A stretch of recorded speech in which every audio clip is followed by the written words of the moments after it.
ótima tarde para todos vocês. Top News no ar, a partir de agora é fechamento do mercado, junto comigo, Débora Oliveira. Para vocês que ainda não me conhecem, estão chegando agora aqui na programação da BMC News. Já vai chegando e deixando um like aí na nossa programação.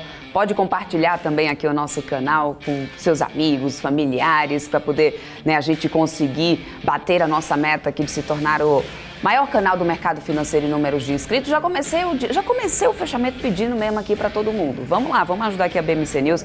Essa é a melhor maneira de você reconhecer o nosso trabalho, é deixando o like aqui na nossa programação, se inscrevendo no nosso canal. Se você está chegando agora, a BMC News é uma TV do mercado financeiro, a TV que leva para você informação que realmente gera valor e vai te ajudar na hora da sua tomada de decisão nos seus investimentos. Então, todos os dias, 4 horas da tarde, esse encontro marcado aqui junto comigo, nesse fechamento do mercado, para trazer as últimas notícias do dia, as principais movimentações das bolsas do Brasil e do mundo e sempre com os melhores especialistas do mercado. Então, boa tarde para todos vocês aí que estão nos acompanhando, estão aqui no nosso chat. Sempre tem gente que fica aqui o dia inteirinho acompanhando a gente. Eu sempre falo, gosto de repetir, a audiência de vocês é muito importante para nós. Então, muito obrigada mesmo. Boa tarde, Peter, Fábio, Zaina, que está por aqui, Helder, Wagner, que também está por aqui. Já estava pedindo o pessoal dar uma olhada aqui nos papéis. Ok, isso tá certíssimo. Regis Andrade, que está por aqui desde mais cedo, que eu estou te vendo aqui no chat desde mais cedo. O Pedroso também. Bastante gente aqui nos acompanhando desde mais cedo. Muito obrigada mesmo. Boa tarde, Projetos. Almaís que está por aqui. Obrigada. Augusto também está aqui. Daniel, Bruno. Muito bom ter toda a audiência de todos vocês. Forte abraço para todos. E vamos lá. Vamos de fechamento do mercado?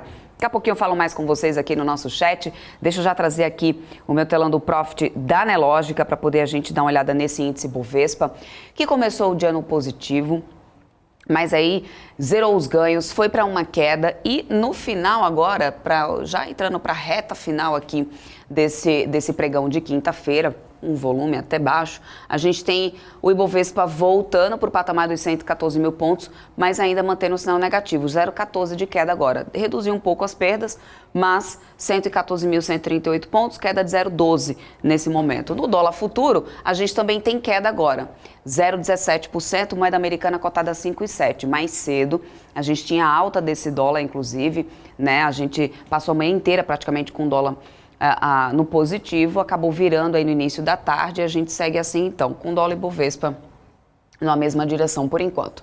Nas altas e baixas aqui no nosso monitor de mercado, que estiver nos acompanhando aí pelo Profit da Nelógica, olha só, é a EZTEC que vai liderando as altas aqui, 4,33% de alta, com o papel a R$ 14,93. A gente tem outros papéis também no setor de construção, MRV, olha só, 1,59% de alta para MRV. Que seguem aí desde o período da manhã, desde os primeiros minutos de pregão, nesses destaques de alta. Temos também setor de áreas e turismo, CVC agora subindo 3,43%. As aéreas também, inclusive a Azul, eu vou trazer já a notícia da Azul aqui para vocês. A Azul está subindo 0,92%, papel a R$ 12,10. Queda do dólar, claro, a gente sabe que também acaba favorecendo, mas a Azul tem um hub novo aí que foi confirmado pela companhia. Eu trago mais detalhes daqui a pouquinho para vocês.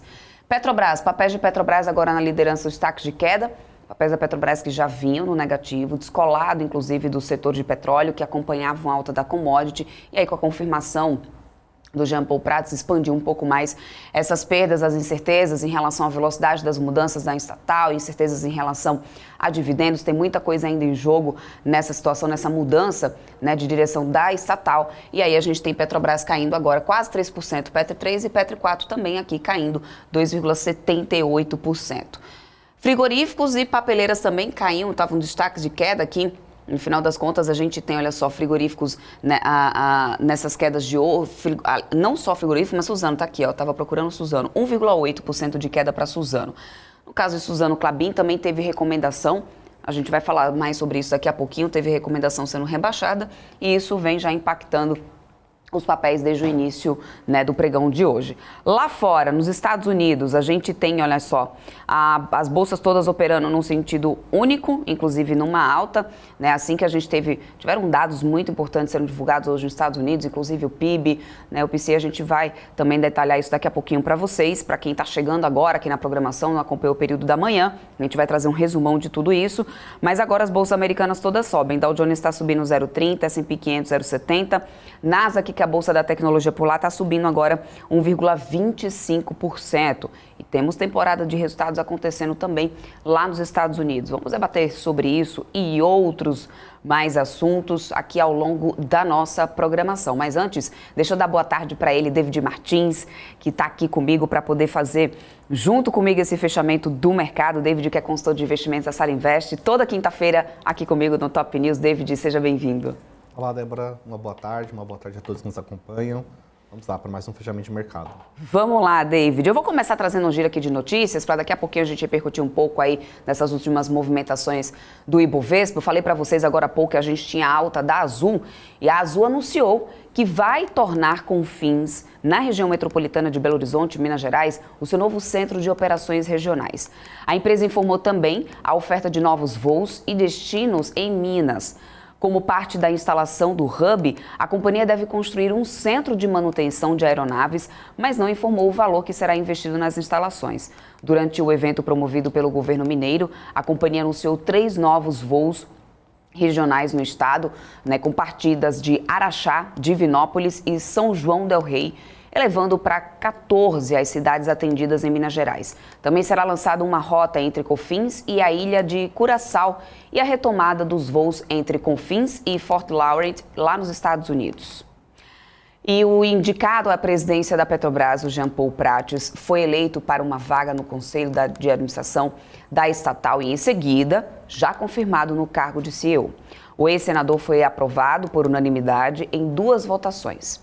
Prates fica com a cadeira no conselho deixada pelo ex-presidente da estatal, Caio Paes de Andrade, que renunciou ao cargo esse mês.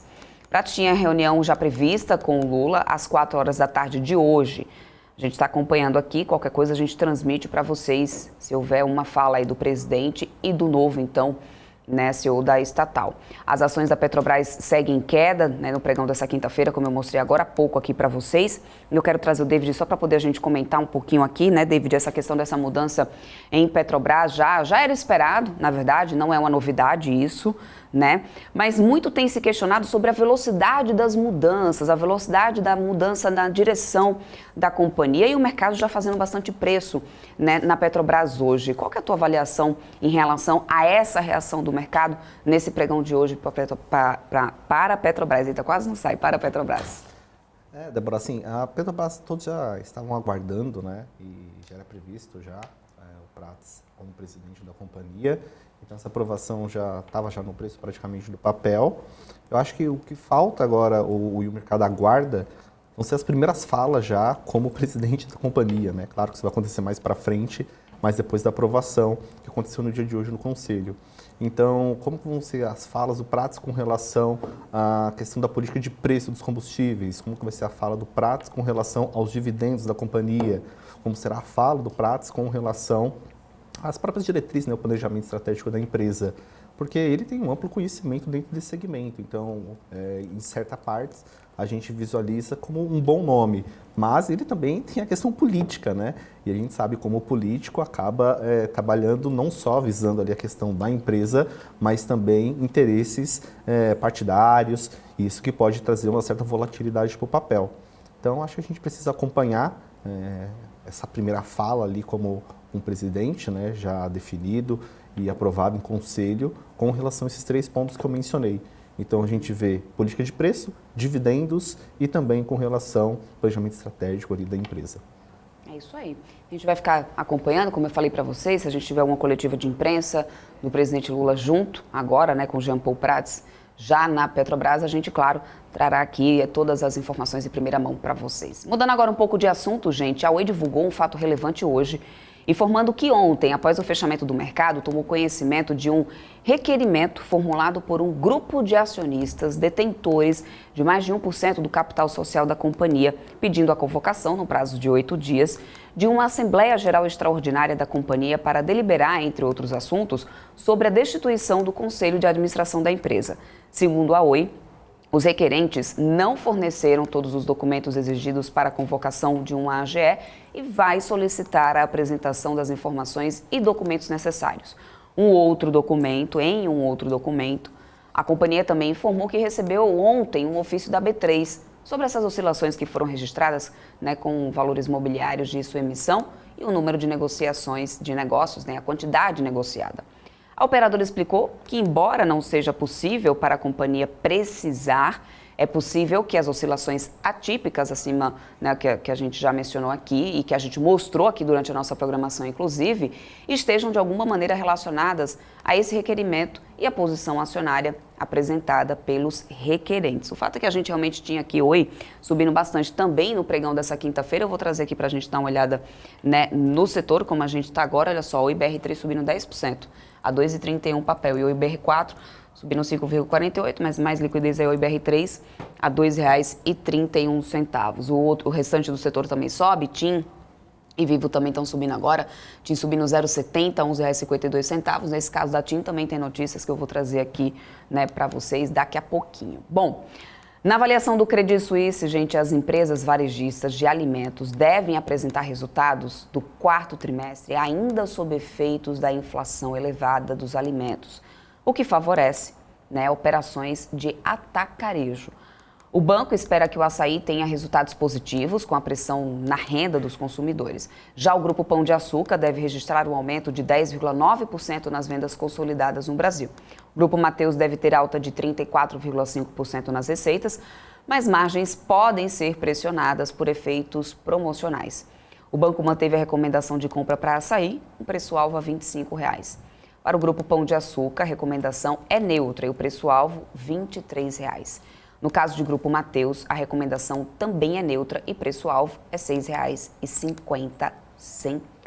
E a gente segue aqui, mais informações aqui para vocês, trocando um pouco de assunto para falar sobre Klabin e Suzano. As ações de Klabin e Suzano ficaram entre as maiores perdas e permanecem entre as maiores perdas do Ibovespa logo depois da notícia de rebaixamento pelo JP Morgan.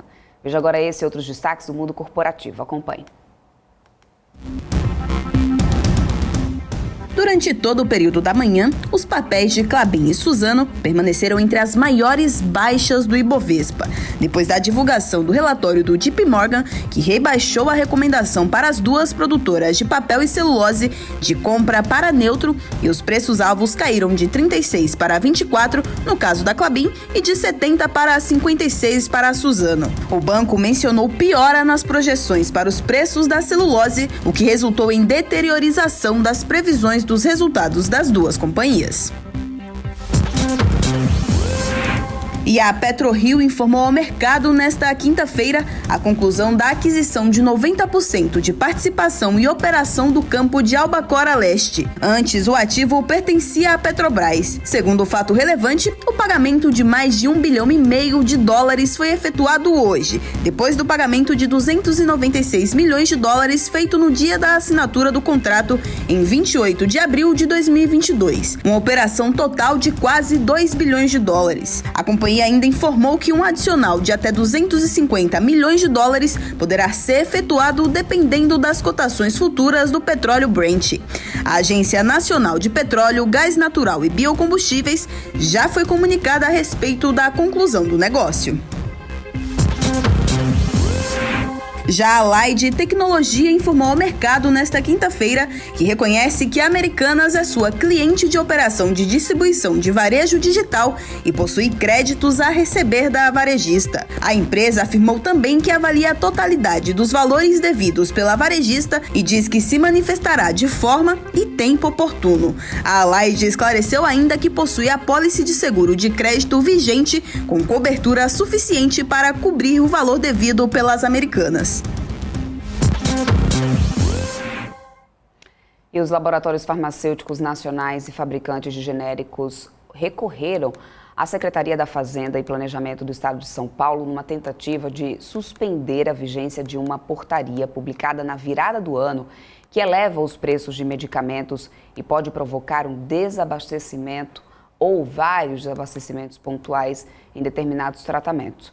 Em ofícios diferentes que foram encaminhados ontem à Subsecretaria da Receita Estadual Paulista, o grupo Farma Brasil, que reúne grandes nomes do setor como a Che, Biolab, EMS, Eurofarma, Ipera e Libs, e as entidades Progenéricos e Alanac alertam para as distorções decorrentes da nova lista de preço médio ponderado ao consumidor final de diferentes produtos farmacêuticos e pedem à pasta que a portaria que deverá entrar em vigor dia 1º de fevereiro seja suspensa até que as inconsistências sejam esclarecidas. Vários estados anunciaram a elevação das alíquotas do Imposto sobre Circulação de Mercadorias e Serviços, o ICMS, incidentes sobre medicamentos no fim do ano passado, o que deve refletir em aumento de preços a partir de fevereiro. Em São Paulo não houve aumento da alíquota, mas sim do PMPF, com impacto nos preços via substituição tributária, que estabelece o novo regulamento da base de cálculo do Imposto Estadual Paulista na saída de medicamentos. Vamos ver no que vai dar, porque até então a notícia é que vai ficar mais caro e que vai pesar no bolso do consumidor. Bom, e após identificar um erro na série histórica do fluxo cambial, o Banco Central revisou hoje o resultado dessa conta em 2022, que passou de uma entrada líquida de cerca de 9 bilhões e meio de dólares para uma saída de 3,2 bilhões. A instituição explicou que, por falha na rotina de compilação, nem todos os códigos de natureza cambial que entraram em vigor em outubro de 2021 foram incluídos no processo de apuração das estatísticas de câmbio contratados. O erro, segundo o órgão, ocorreu nas contratações de câmbio para importação, que subiram de 238 bilhões para 250 bilhões de dólares, uma diferença de mais de 12 bilhões após a revisão. Com isso, o saldo líquido de câmbio contratado no ano foi reduzido nessa mesma proporção. O Banco Central informou ainda que vai adaptar as divulgações do fluxo cambial. A partir de agora, o resultado referente ao último dia de cada mês passará a ser informado na terceira semana do mês posterior. Os dados parciais do mercado de câmbio continuarão sendo divulgados todas as quartas-feiras. Mas os números serão defasados, já que a nova lei cambial permitiu operações abaixo de 50 mil dólares, que elas sejam comunicadas apenas no dia 5 do mês seguinte.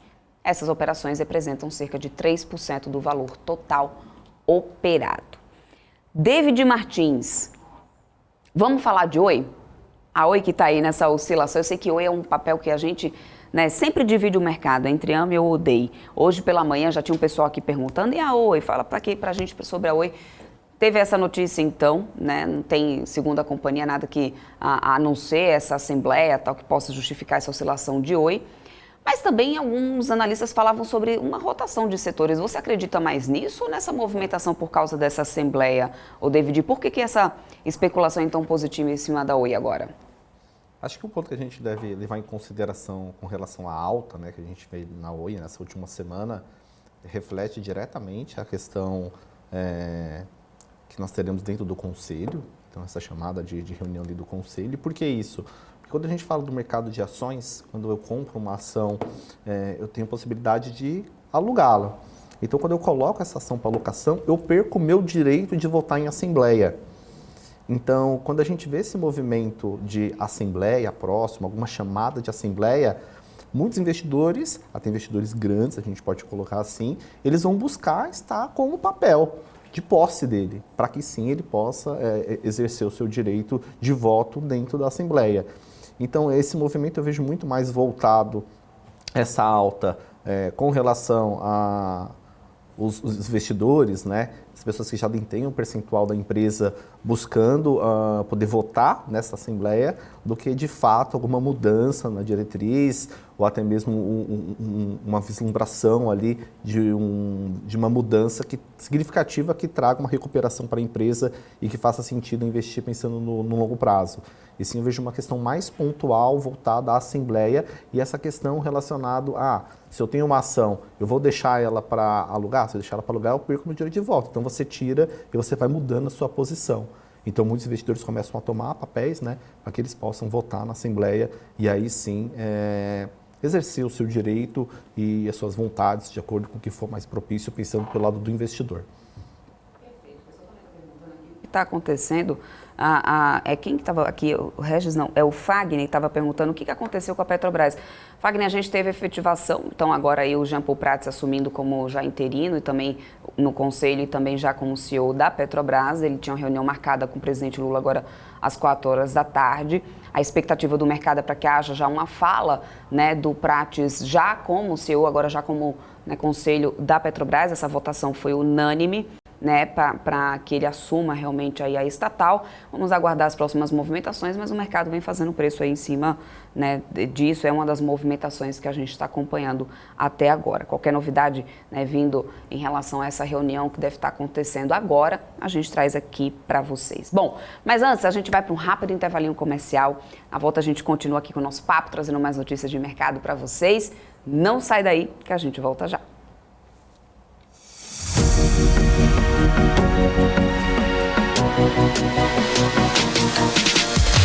BMC News, informação que gera valor.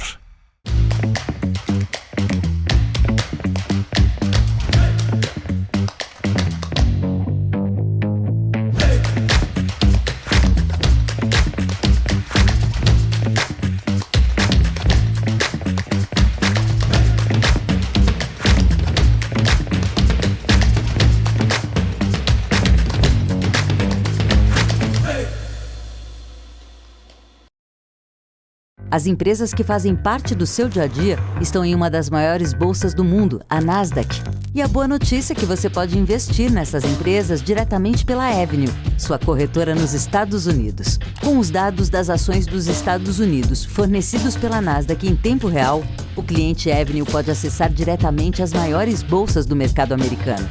Entre neste mercado de tecnologia e inovação.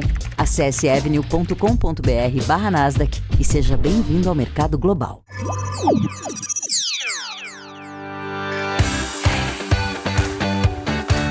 Aqui você pode negociar índices como DAX, Nasdaq e S&P 500 e commodities como soja, cobre, petróleo e café.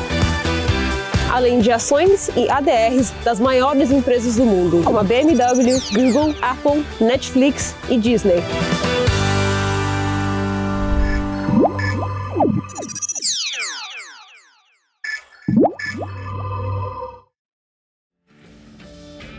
Estamos de volta, agora a gente vai bater um papo aqui com o Igor Altero, que é Head de Real Estate lá da XP. Já está aqui para falar com a gente. Igor, seja sempre bem-vindo aqui na nossa programação. Que bom ter aqui para você fazer esse fechamento de mercado junto comigo e com o David. Eu não tô... Vê se você deu uma mutada aí no seu áudio, Igor, para que eu possa te ouvir. Ih, tá mudo. Não, vou pedir para o pessoal da minha produção conseguir conferir então esse áudio aí do Igor, para que a gente volte aqui e consiga bater esse papo junto com ele, para a gente trazer aí as últimas informações sobre o setor. A gente teve dados aí importantes sendo divulgados, inclusive, nessa quinta-feira aqui no Brasil, né, dados do Instituto Brasileiro de Economia da Fundação Getúlio Vargas sobre confiança aí do setor. A gente vai já, né, debater um pouco mais disso aqui com o Igor. Mas só trazer uma última informação que está chegando aqui agora. Olha, após a reunião com o Haddad, o governador do Piauí defende votação de reforma tributária já no primeiro semestre. Essa reunião que aconteceu entre o Haddad e o governador do Piauí, que é o Rafael Fonteles, definiu a reforma tributária como uma agenda mais importante para o país. Né? O que a gente sabe é que o governador, então, do Piauí, que foi secretário, inclusive, da Fazenda, né, e do Estado nos últimos 8 anos, e presidiu o Concefaz por 4 anos, ele defende que a matéria seja apreciada ainda nesse semestre, se colocou, inclusive, à disposição do ministro da Fazenda para dialogar com outros governadores. Fonteles também levou ao ministro da Fazenda a preocupação dele com a recomposição do ICMS. Os estados perderam a arrecadação, segundo ele, né, com a desoneração dos combustíveis, energia elétrica e telecomunicações. O assunto foi parar no STF, que em dezembro do ano passado decidiu por criar um grupo de trabalho sobre a matéria em 120 dias. A informação que acaba de chegar aqui para mim nesse momento. Deixa eu ver se a gente já está de volta com o Igor aqui para poder falar com ele. Já tem o Igor de volta? Não? O pessoal está dando uma conferida no áudio dele, então daqui a pouquinho a gente volta com o Igor. Eu vou trazer até o setor aqui para a gente já dar uma olhada. A gente que vai falar com ele sobre o setor imobiliário. Olha só, boa parte do setor a gente já vinha acompanhando durante o dia em alta. Aliás, a Exetec liderando altas do Ibovespa desde realmente, né, os primeiros minutos do pregão. Exetec subindo 4,33% a R$ 14,93. A gente também tem Gafisa subindo 2,4% a R$ 12,39, apesar de todo o imbróglio envolvendo aqui, né, esse papel de Gafisa. A gente tem MRV em alta de 1,73%, indo para o público, né, já a AAA, a gente tem JHSF no alta de 1,4%, Cirela também subindo 0,87%, Tenda é uma das menores altas do setor. A Mitre cai, quem lidera perdas no setor, mais de 4% de queda. Enquanto isso, a gente também tem Direcional caindo 1,56%, Elbor também em queda nesse momento, Moura do B, a menor queda do setor 0,17%, mas é importante lembrar que nesse setor a gente também está tendo diversas prévias operacionais sendo divulgadas, algumas muito boas, outras nem tanto. Uma das que chamou a atenção foi a Plano e Plano, David? Mas não foram todas que foram tão boas assim, porém o setor parece estar surfando uma onda boa, um momento bom. É exatamente essa leitura que dá para poder a gente fazer agora, David? Porque ele é o especialista do segmento, de real estate, falando um pouquinho sobre o setor, até o setor, isso aqui é a questão do plano, a gente começa a ter a divulgação dos resultados. Esse realmente importante a gente acompanhar, principalmente um especialista dentro do segmento, trazendo as perspectivas, Porque a gente sabe que a gente veio de um cenário de juros de 2% indo agora para 3,75%, E a gente não sabe se, enfim, é o encerramento desse ciclo de alta da nossa taxa Selic e como que isso impactou e como que as projeções futuras vão impactar no crescimento dessas empresas.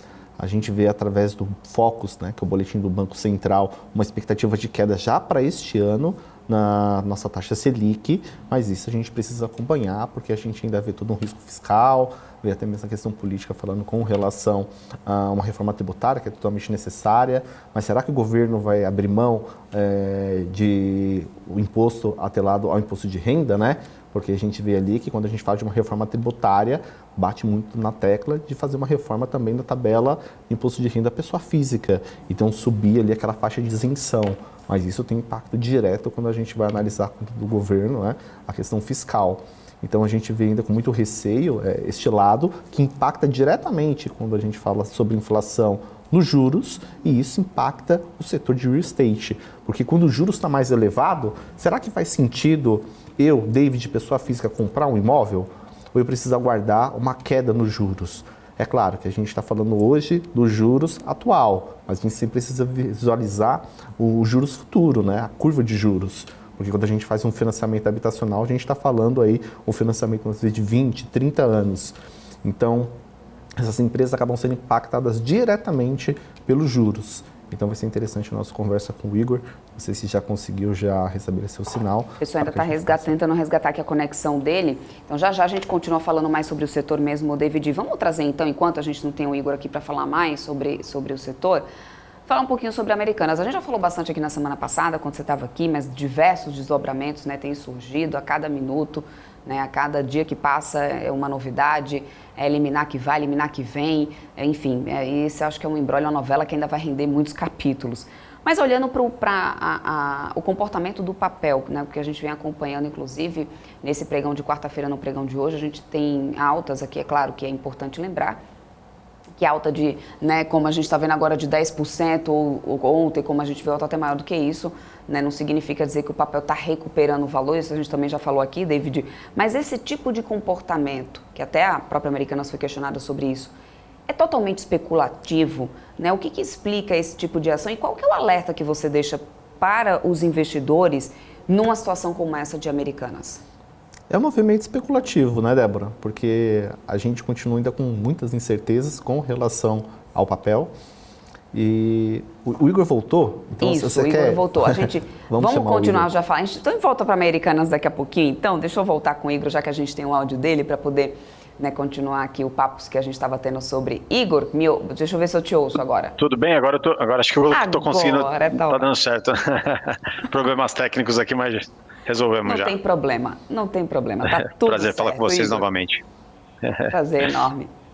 Igor, olha só, nessa quinta-feira, o Instituto Brasileiro de Economia, da Fundação Getúlio Vargas, divulgou 2 indicadores bem importantes para o setor da construção civil, que foi o Índice de Confiança da Construção e o Índice Nacional do Custo da Construção.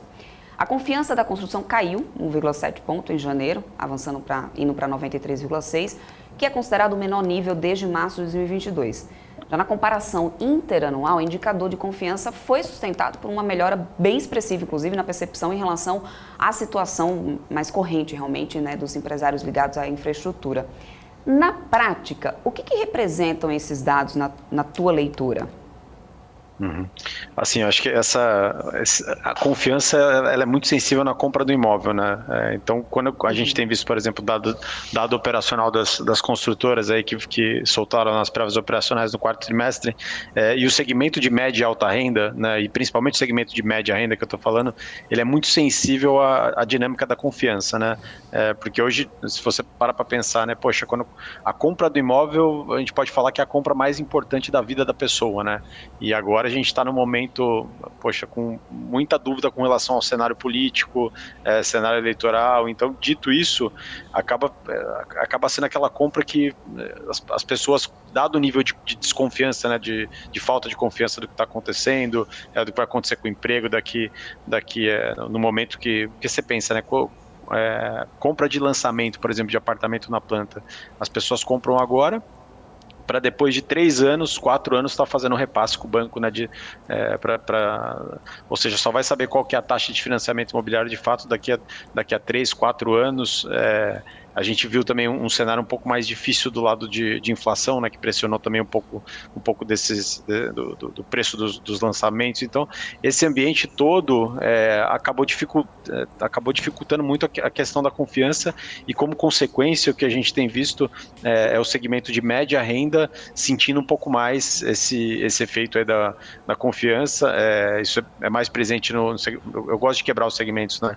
O segmento de baixa renda ele não é tão importante, porque você consegue enquadrar as pessoas dentro do programa habitacional, né? Então isso acaba ajudando nessa questão. É mais uma questão assim, no baixa renda as pessoas têm acesso a uma taxa muito, muito baixa, né? Então a parcela do financiamento imobiliário fica muito, a parcela para comprar um imóvel fica muito próxima da parcela do aluguel, às vezes até mais barata, né? E como tem muito subsídio aí, então é meio que está dado que assim, a possibilidade de compra é mais uma questão de se enquadrar o programa, né? Enquanto o segmento de médio e alto padrão não, né? Aí você já tem essa questão da confiança aí, sem dúvida nenhuma ela acaba sendo mais importante, né? O que a gente tem visto é com essa escorregada aí na margem aí da confiança, isso tem impactado na venda e até dos lançamentos, né? Teve empresa que, assim, né, das empresas listadas, tiveram empresas que colocaram o pé no acelerador, né, no quarto trimestre, mas essas empresas colocaram o pé no acelerador também. Algumas delas já conseguiram vender bem, mas outras não, né? Outras já lançaram muito pouco, né, por conta dessa questão da confiança, e lançaram pouco também porque a venda já não vem num ritmo muito favorável, né? Então, assim, o caso da Iven, por exemplo, né, das empresas que a gente acompanha que lançou pouco, o nível de velocidade de venda também é um pouco mais fraco, mas foi um pouco, eu posso dizer que sim, os dados foram mistos, assim, né? A gente teve, por exemplo, o caso da Cyrela, que opera no segmento de média e alta renda e acabou conseguindo ir muito bem, né? Lançar bastante, e o nível de venda também acabou sendo até melhor do que a gente esperava, né? Então acho que esse é mais ou menos o pano de fundo, né? Não sei se ficou claro. Assim, não, claro. Sim, bem, bem explicado, aliás. Deixa eu trazer aqui o David Martins, ele também está aqui junto comigo, faz esse fechamento do mercado junto, ele também tem perguntas aqui para você, o David. Prazer estar falando contigo, então vamos lá falar um pouquinho do setor. Quando você trouxe a questão da confiança, principalmente voltada ali para médio e alto padrão, vamos colocar assim, né? A classe média e classe onde tem um maior recurso, e quando você traz a classe que tem um menor capital, que vai se enquadrar muitas vezes num programa do governo, a questão dos juros tem todo um subsídio, então não impacta diretamente. Mas com toda essa instabilidade que nós temos ainda com relação à política, né? Esses dados que você trouxe relacionado ao quarto trimestre, quais são as expectativas com relação a este ano de 2023? Porque a gente viu que, pelo menos com a alta dos juros, nós temos ali aqueles 2% para os 3,75%, foi um dos setores que foi prejudicado, né? Junto com varejo, junto com tecnologia. Então, vocês já estão colocando na conta, de acordo com as expectativas, uma queda de Selic para esse ano, que deve impulsionar ainda mais, principalmente falando ali para um nível intermediário e até mesmo um nível quem tem mais renda, ou não? Você acha que um fechamento de curva de juros vai beneficiar ainda mais baixa renda, porque aí vai ficar mais acessível ainda em termos de juros de financiamento pensando no longo prazo. Então, essa dinâmica da curva de juros, né, aliviando mais para frente, beneficia muito o segmento de média alta, né? Acho que o segmento de baixa renda mesmo, se a Selic pode ir para onde quiser, que no final do dia não vai mudar muito porque ali o subsídio vem do FGTS, né? Então já tem uma taxa pré-estabelecida ali, né? Que a gente fala é uma taxa subsidiada e essa taxa ela não vai de acordo com a Selic, né? Ou de acordo com a taxa de financiamento do segmento de médio e alto padrão, que ali é o funding da poupança, né? Então, por conta disso, o segmento que a gente vê mais, que poderia ser beneficiado ali, né, por uma eventual curva, um relaxamento, né, vamos dizer assim, um alívio da curva de juros, é mais o segmento de médio e alto padrão mesmo, né? E as ações também, né? Porque as ações ali, a gente olha, o setor a gente chama ele de high beta, né? Então, quando a curva de juros alivia também, as ações elas rapidamente já respondem a esse impacto, né? O que a gente tem visto em muitos casos aí, a gente fala é o macro, ambiente macro falando mais forte do que o micro, né? Porque a gente tem empresas que tá conseguindo manter um ritmo forte de operacional, de venda, de resultado financeiro, e ao mesmo tempo o impacto a precificação das ações não conversa com esse nível de entrega, né? Então as ações continuam bem descontadas, né? O caso do Macirella, por exemplo, e isso muito pela questão do cenário macroeconômico, né? Esse cenário macro com nível de incerteza e essa curva de juros que tá mais pressionada, né? Que atrapalha muito aí na precificação das ações do setor. Perfeito. Tem algum, assim, se você olhar um pouco para as companhias, olhando para isso, é claro que a gente com esse novo governo tem um favorecimento ali daquelas empresas que têm, né, já um direcionamento ali para agora, que vai ser Minha Casa Minha Vida. Quando a gente vai acostumando com o nome de um programa, muda tudo, aí a gente tem que mudar tudo, muda a chavinha de novo, né, Igor? Mas olhando para esse cenário que a gente tem agora, qual que tem sido a recomendação que vocês estão formando aí na XP em relação ao setor, para de repente, né, alguma companhia para deixar no radar, que vocês estão gostando um pouco mais, principalmente diante dessas prévias operacionais que a gente já tem, né, já está tendo aí sendo divulgado? Sim, a gente gosta bastante aqui do segmento de baixa renda, né? A gente acha que tem aí um momento interessante por conta nessa questão aí de volta do Minha Casa Minha Vida. Não quer dizer que o programa vai mudar de maneira estrutural, né? A estrutura do programa ela já funciona muito bem há muito tempo, né? Então esse programa é muito bem estabelecido. É mais uma questão de mudança de nome mesmo. Um ponto que eu acho que pode ter de diferença aí que a gente vai ver é que o PT ele sempre olhou para as faixas mais baixas do programa com mais carinho, né? Então o que eu acho que pode acontecer nesse novo, né, pensar nesse anúncio do programa aí, o Lula voltar a falar dessas faixas mais baixas, que é onde de fato você consegue atingir o déficit habitacional, né? Que é o chamado faixa 1. Eles já até, né, vem falar da questão de subsídio do programa ali, em torno de 10 bi, né? Então, acho que esse segmento vai ter bastante incentivo desse lado, né? Questão de subsídio, e as empresas estão bem posicionadas para surfar isso daí, na nossa opinião, né? Tanto a Cury quanto a Direcional, né? A Cury, por exemplo, operou muito bem esse segmento lá atrás, conseguiu fazer ele de uma maneira, conseguiu fazer ele ganhando dinheiro, né? De uma maneira bem eficiente.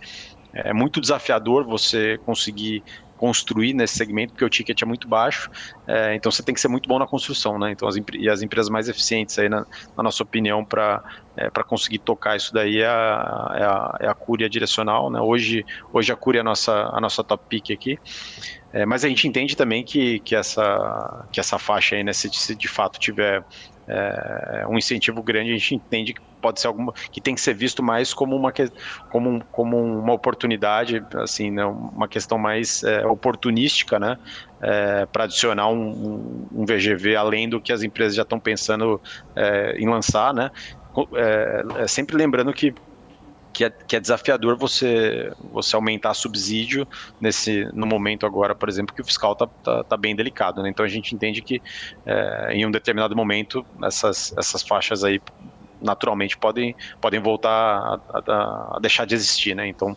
acho que tem que olhar com uma maneira mais oportunística, né? E um outro ponto que a gente tem aqui também, que acho que favorece o segmento de baixa renda, é a questão dos custos desacelerando, né? Claro que melhora para o setor como um todo, é boa notícia para o setor como um todo, né? O custo aí sob controle, mas especialmente para o segmento de baixa renda, que foi o que mais sofreu com a questão inflacionária, né? E a gente já vê, então é o custo controlado.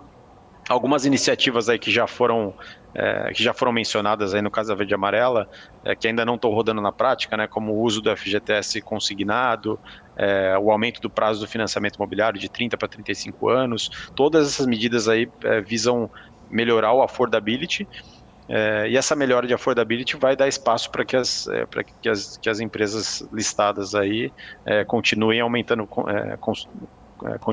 o preço, e num ambiente onde o custo fica mais controlado, a gente tem uma expectativa aí de aumento, de melhora de rentabilidade, né? Aumento de margem para, né, Cury, por exemplo, a gente acha que pode ter uma melhora de margem, e do lado operacional essas empresas continuam bastante resilientes, né? Então, assim, o ano passado eles já entregaram um crescimento foi recorde, né, de lançamento, de venda, e para 2023 a gente imagina que o operacional continue nessa mesma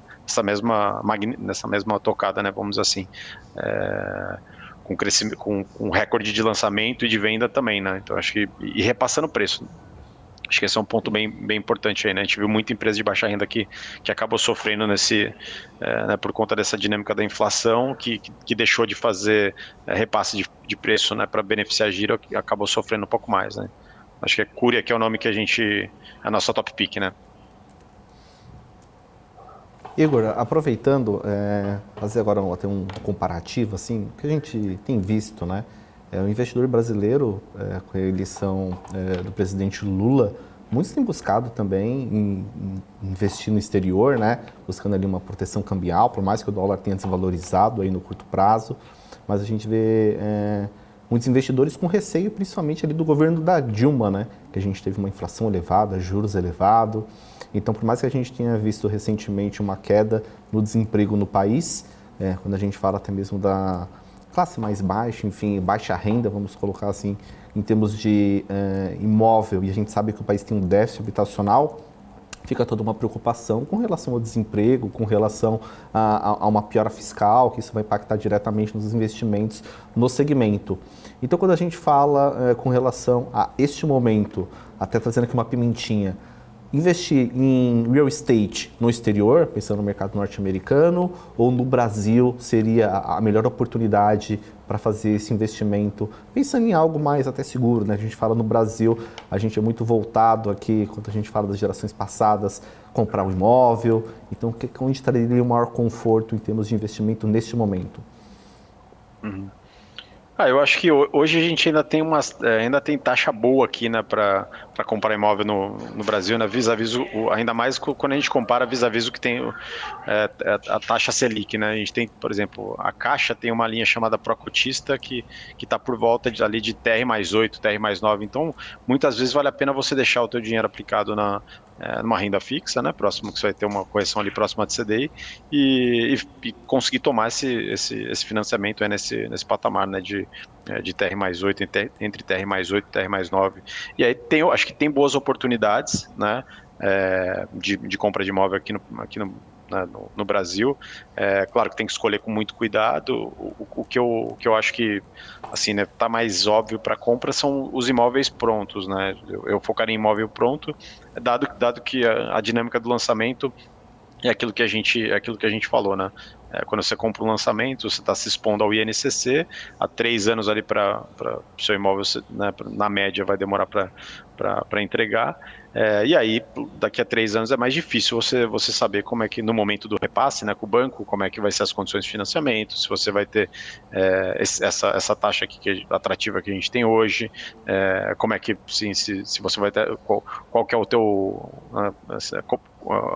a tua posição no trabalho, né? Tudo isso vai influenciar Então, como esse imóvel vem, aí o imóvel também, o preço do lançamento ele já está mais alto, né, do que o preço dos imóveis prontos. Lembrando que o lançamento também você vai ter que ter um gasto excedente ali, né, para conseguir mobiliar, equipar ele.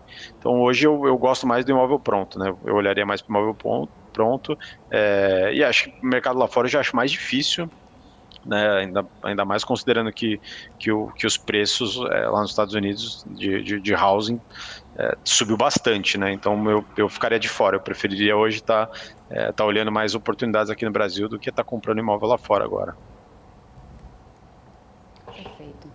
Igor, quero muito agradecer a tua participação aqui conosco, sempre importante a gente ter especialistas dos setores para poder trazer um pouco da visão aí, né, realmente com mais propriedade para todo mundo. Muito obrigada mesmo e a gente aguarda sempre vocês aqui no nosso fechamento de mercado. Até a próxima. Obrigado a vocês, sempre um prazer. Um abraço. Obrigado, Igor. É isso. Vamos continuando por aqui. Antes de eu ir para um rápido intervalinho comercial, quero só atualizar para vocês aqui o setor, já que a gente estava falando, né, sobre construção. Como eu falei mais cedo, a gente segue aqui com boa parte, inclusive, né, do setor, maioria em alta, mas tem muitos papéis ainda em queda. Zetec, que estava liderando altas, inclusive, do Ibovespa, agora sobe 3,7%. A ZEV4 também está subindo 4,17%, Melnick 4,23%, a gente tem MRV em alta, 1,73%, Cirela subindo 1,34%, JHSF 1,20%. A gente tem aqui Moura do B numa queda de mais de 1%, Plano e Plano cai agora 1,28%. A gente tem Elbro também em queda e Mitre liderando quedas no setor, 3,89%. A gente vai para um rápido intervalinho comercial, na volta tem mais mercado, mais notícias aqui para vocês, então não sai daí que a gente volta já.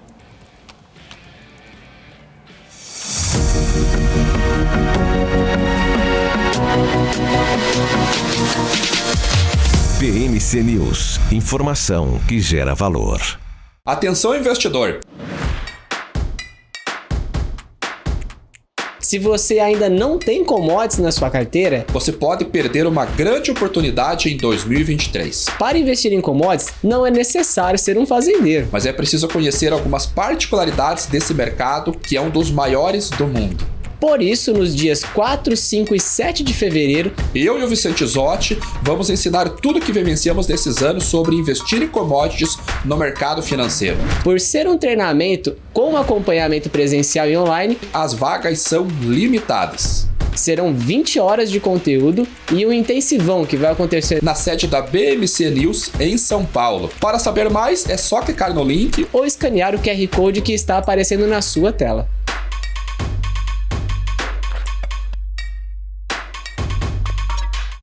As empresas que fazem parte do seu dia a dia estão em uma das maiores bolsas do mundo, a Nasdaq.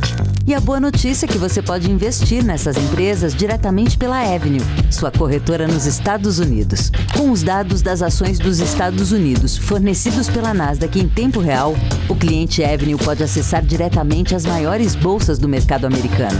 Entre neste mercado de tecnologia e inovação. Acesse avenue.com.br/Nasdaq e seja bem-vindo ao mercado global.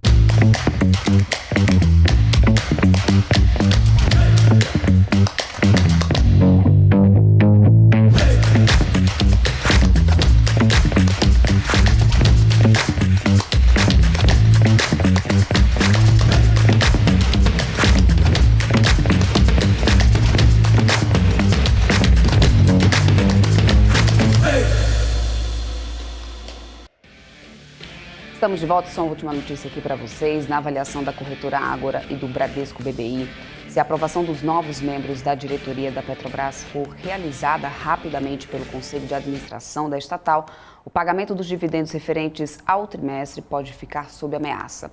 Os analistas dessas instituições observam que ainda é incerta a rapidez com que o novo presidente da companhia, Jean Paul Prats, fará mudanças na administração, mas lembram que notícias da imprensa indicavam que as substituições poderiam ser feitas em até 15 de fevereiro. A gente, claro, vai continuar acompanhando aqui, né, e trazendo para vocês sempre qualquer nova informação. Deixa eu só trazer o setor de petróleo aqui para a gente dar uma olhada no papel de Petrobras, que caía. Opa, e o monitor está querendo brincar aqui comigo, deixa eu trazer aqui na mão. Aqui, vamos lá, setor de petróleo, olha só.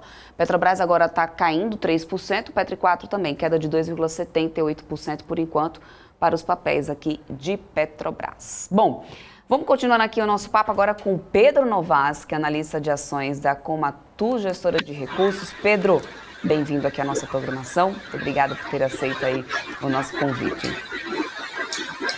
Imagina, Débora, é um prazer estar aqui. Obrigado. Prazer, meu. Pedro, vamos olhar um pouco lá, né, para o mercado internacional, temporada de resultados acontecendo, veio o Microsoft aí essa semana e que deu um baita baque, né, realmente ali diante, né, do cenário aguardado. Aí, os dados que foram divulgados hoje. Por um lado, a gente tem na economia mostrando ali um aquecimento, né, o PIB mais elevado. Por outro lado, a gente tendo também menos pedidos de auxílio-desemprego. Qual que é a leitura que você faz diante desses resultados que estão sendo divulgados às techs, né, com a economia?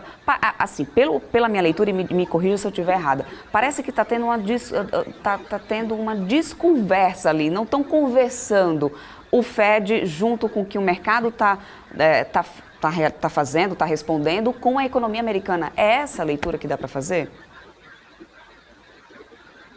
Olha, Débora, eu acho que o que eu posso falar aqui que vai muito em linha com o que saiu hoje e até com o que o mercado esperava, estava nessa narrativa, né, nessa briga de narrativas ali no mercado norte-americano, que era, de um lado, o PIB americano forte, ainda crescendo, muita gente empregada, né, pouco desemprego, e isso, logicamente, faz com que a inflação continuasse forte. Então o mercado achava, bom, se a economia está forte, está acelerada, a coisa está engrenada ainda, né, e isso vai, logicamente, motivar a inflação, não vai ter jeito, o Fed vai ter que subir os juros e subir os juros e subir os juros para frear tudo isso. Isso era uma narrativa que estava bem forte. Lá, digamos, um ano atrás, isso estava bem mais forte do que está hoje. E o que foi acontecendo ao longo do tempo foi que essa narrativa, aos poucos, foi perdendo ali espaço, e o que vem surgindo também, né, cada vez mais, é essa expectativa do soft landing, que é esse pouso mais tranquilo ali da economia americana, de que a gente não vai precisar ter uns juros subindo muito, a gente não vai precisar ter uma recessão, o PIB caindo ali 1%, a gente talvez não vai ver isso. Então, essa narrativa tem tomado força e acho que o dado de hoje, felizmente, ali para os mercados corrobora com isso, que é um PIB mais forte. Por outro lado, a inflação não está mostrando sinais de que continua, né, numa trajetória de estar enfraquecida, mesmo sem o desemprego aumentando muito e tudo mais. Aparentemente, essa narrativa do pouso mais leve da economia americana, que a gente não deve ver uma recessão, está cada vez mais prevalecendo. Hoje, inclusive, com esses dados que saíram hoje, não mudaram as expectativas do mercado para a subida de juros na próxima reunião ali, em breve, que vai acontecer do Federal Reserve, né, do Banco Central lá norte-americano. Então, a expectativa é de subida ali de 0,25, que é o mínimo. Essa expectativa se manteve, então acho que o que esses dados mostram é que essa narrativa está ganhando força, né? Se a gente visse, por exemplo, um PIB muito forte, uma inflação, por exemplo, aumentando, algo que era bastante inesperado, aí podia mudar, por exemplo, nossa, o Fed vai ter que aumentar muito esses juros para segurar a inflação, mas aparentemente essa subida mais calma que o Fed está colocando, né, que o Powell já adotou ali desde de meados ali do ano passado, da segunda metade do ano passado, aparentemente está surtindo efeito.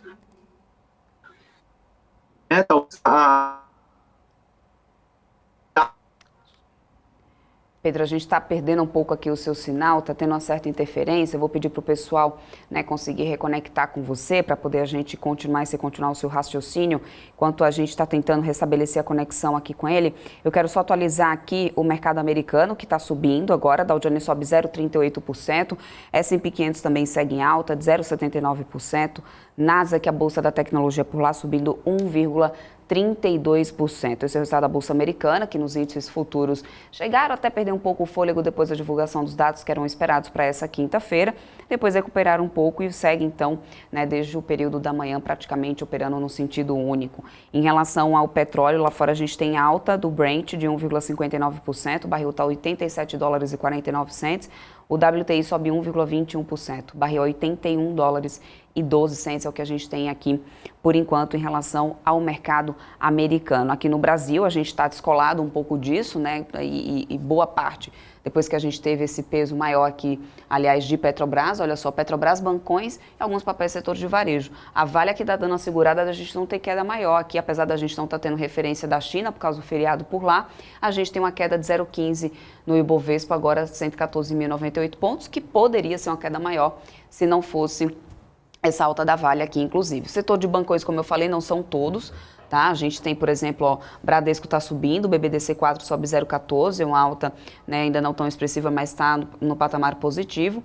E BPAC 11 também sobe no setor digital 0,51%. Banco do Brasil também no positivo 0,17%. Em relação ao Banco do Brasil, a gente já trouxe bastante informação aqui essa semana, né, sobre essa questão do payout, de dividendos sendo divulgados, mudança também de CFO, tudo isso favoreceu bastante aí o papel de Banco do Brasil, que em vários momentos essa semana conseguiu inclusive ficar descolado do setor em si, né, com papéis, com todos os bancos ali caindo sob o efeito Americanas, Banco do Brasil conseguindo permanecer, né, no patamar positivo. É o que a gente tem, né, em relação a agora, pelo menos no índice Ibovespa, trazendo na variação diária. A gente começa a ver também aqui, olha só, papéis do siderurgia e mineração, com CSNA, Uzi Minas liderando altas, Gerdau, né, aparecendo aqui nessas altas, Gerdau Metalúrgica também subindo 1,89%, como eu falei para vocês, não tem ali uma referência ainda da China com o feriado, né? Aliás, o feriado por lá que está tendo um grande sucesso, né? O turismo já foi recuperado, até separei essa notícia para trazer mais detalhes aqui para vocês,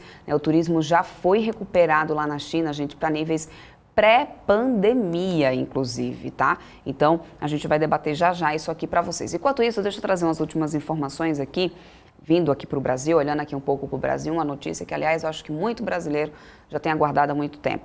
A maioria dos estados brasileiros apresentou a interrupção de aumento de casos de síndrome respiratória aguda grave até meados de janeiro, segundo a mais recente edição do boletim Infogripe, veiculado há pouco pela Fundação Oswaldo Cruz, a Fiocruz. De acordo com os técnicos da Fundação, os casos da síndrome respiratória aguda grave apresentam tendência de queda nas tendências de curto prazo e de longo prazo. No comunicado, né, do boletim, o coordenador do documento, que é o pesquisador Marcelo Gomes, ele informou que até o período compreendido pelo boletim, o Brasil apresenta patamar significativamente baixo de Covid-19 em comparação com o histórico da doença no país.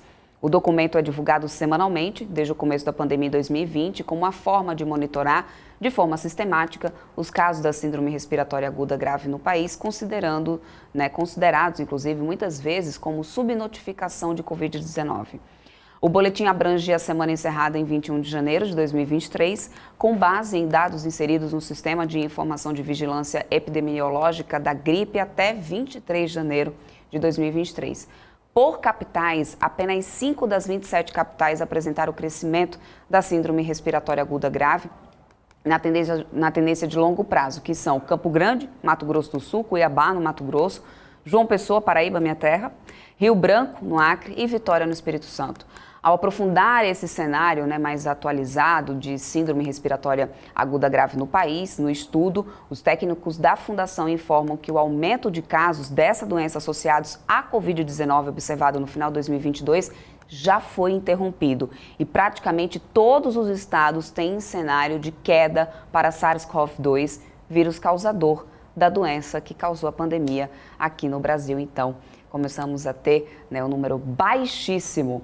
E essa é uma informação muito importante aí, né? Quem sabe a gente um dia vai chegar aqui também trazendo para vocês a notificação de que a gente, né, tenha encerrado essa pandemia de vez. Bom, mudando um pouco de assunto, gente, a dívida pública federal chegou a quase 6 trilhões de reais em dezembro, uma alta de 1,37% em relação a novembro, conforme mostram os dados do Tesouro Nacional que foram divulgados nessa quinta-feira.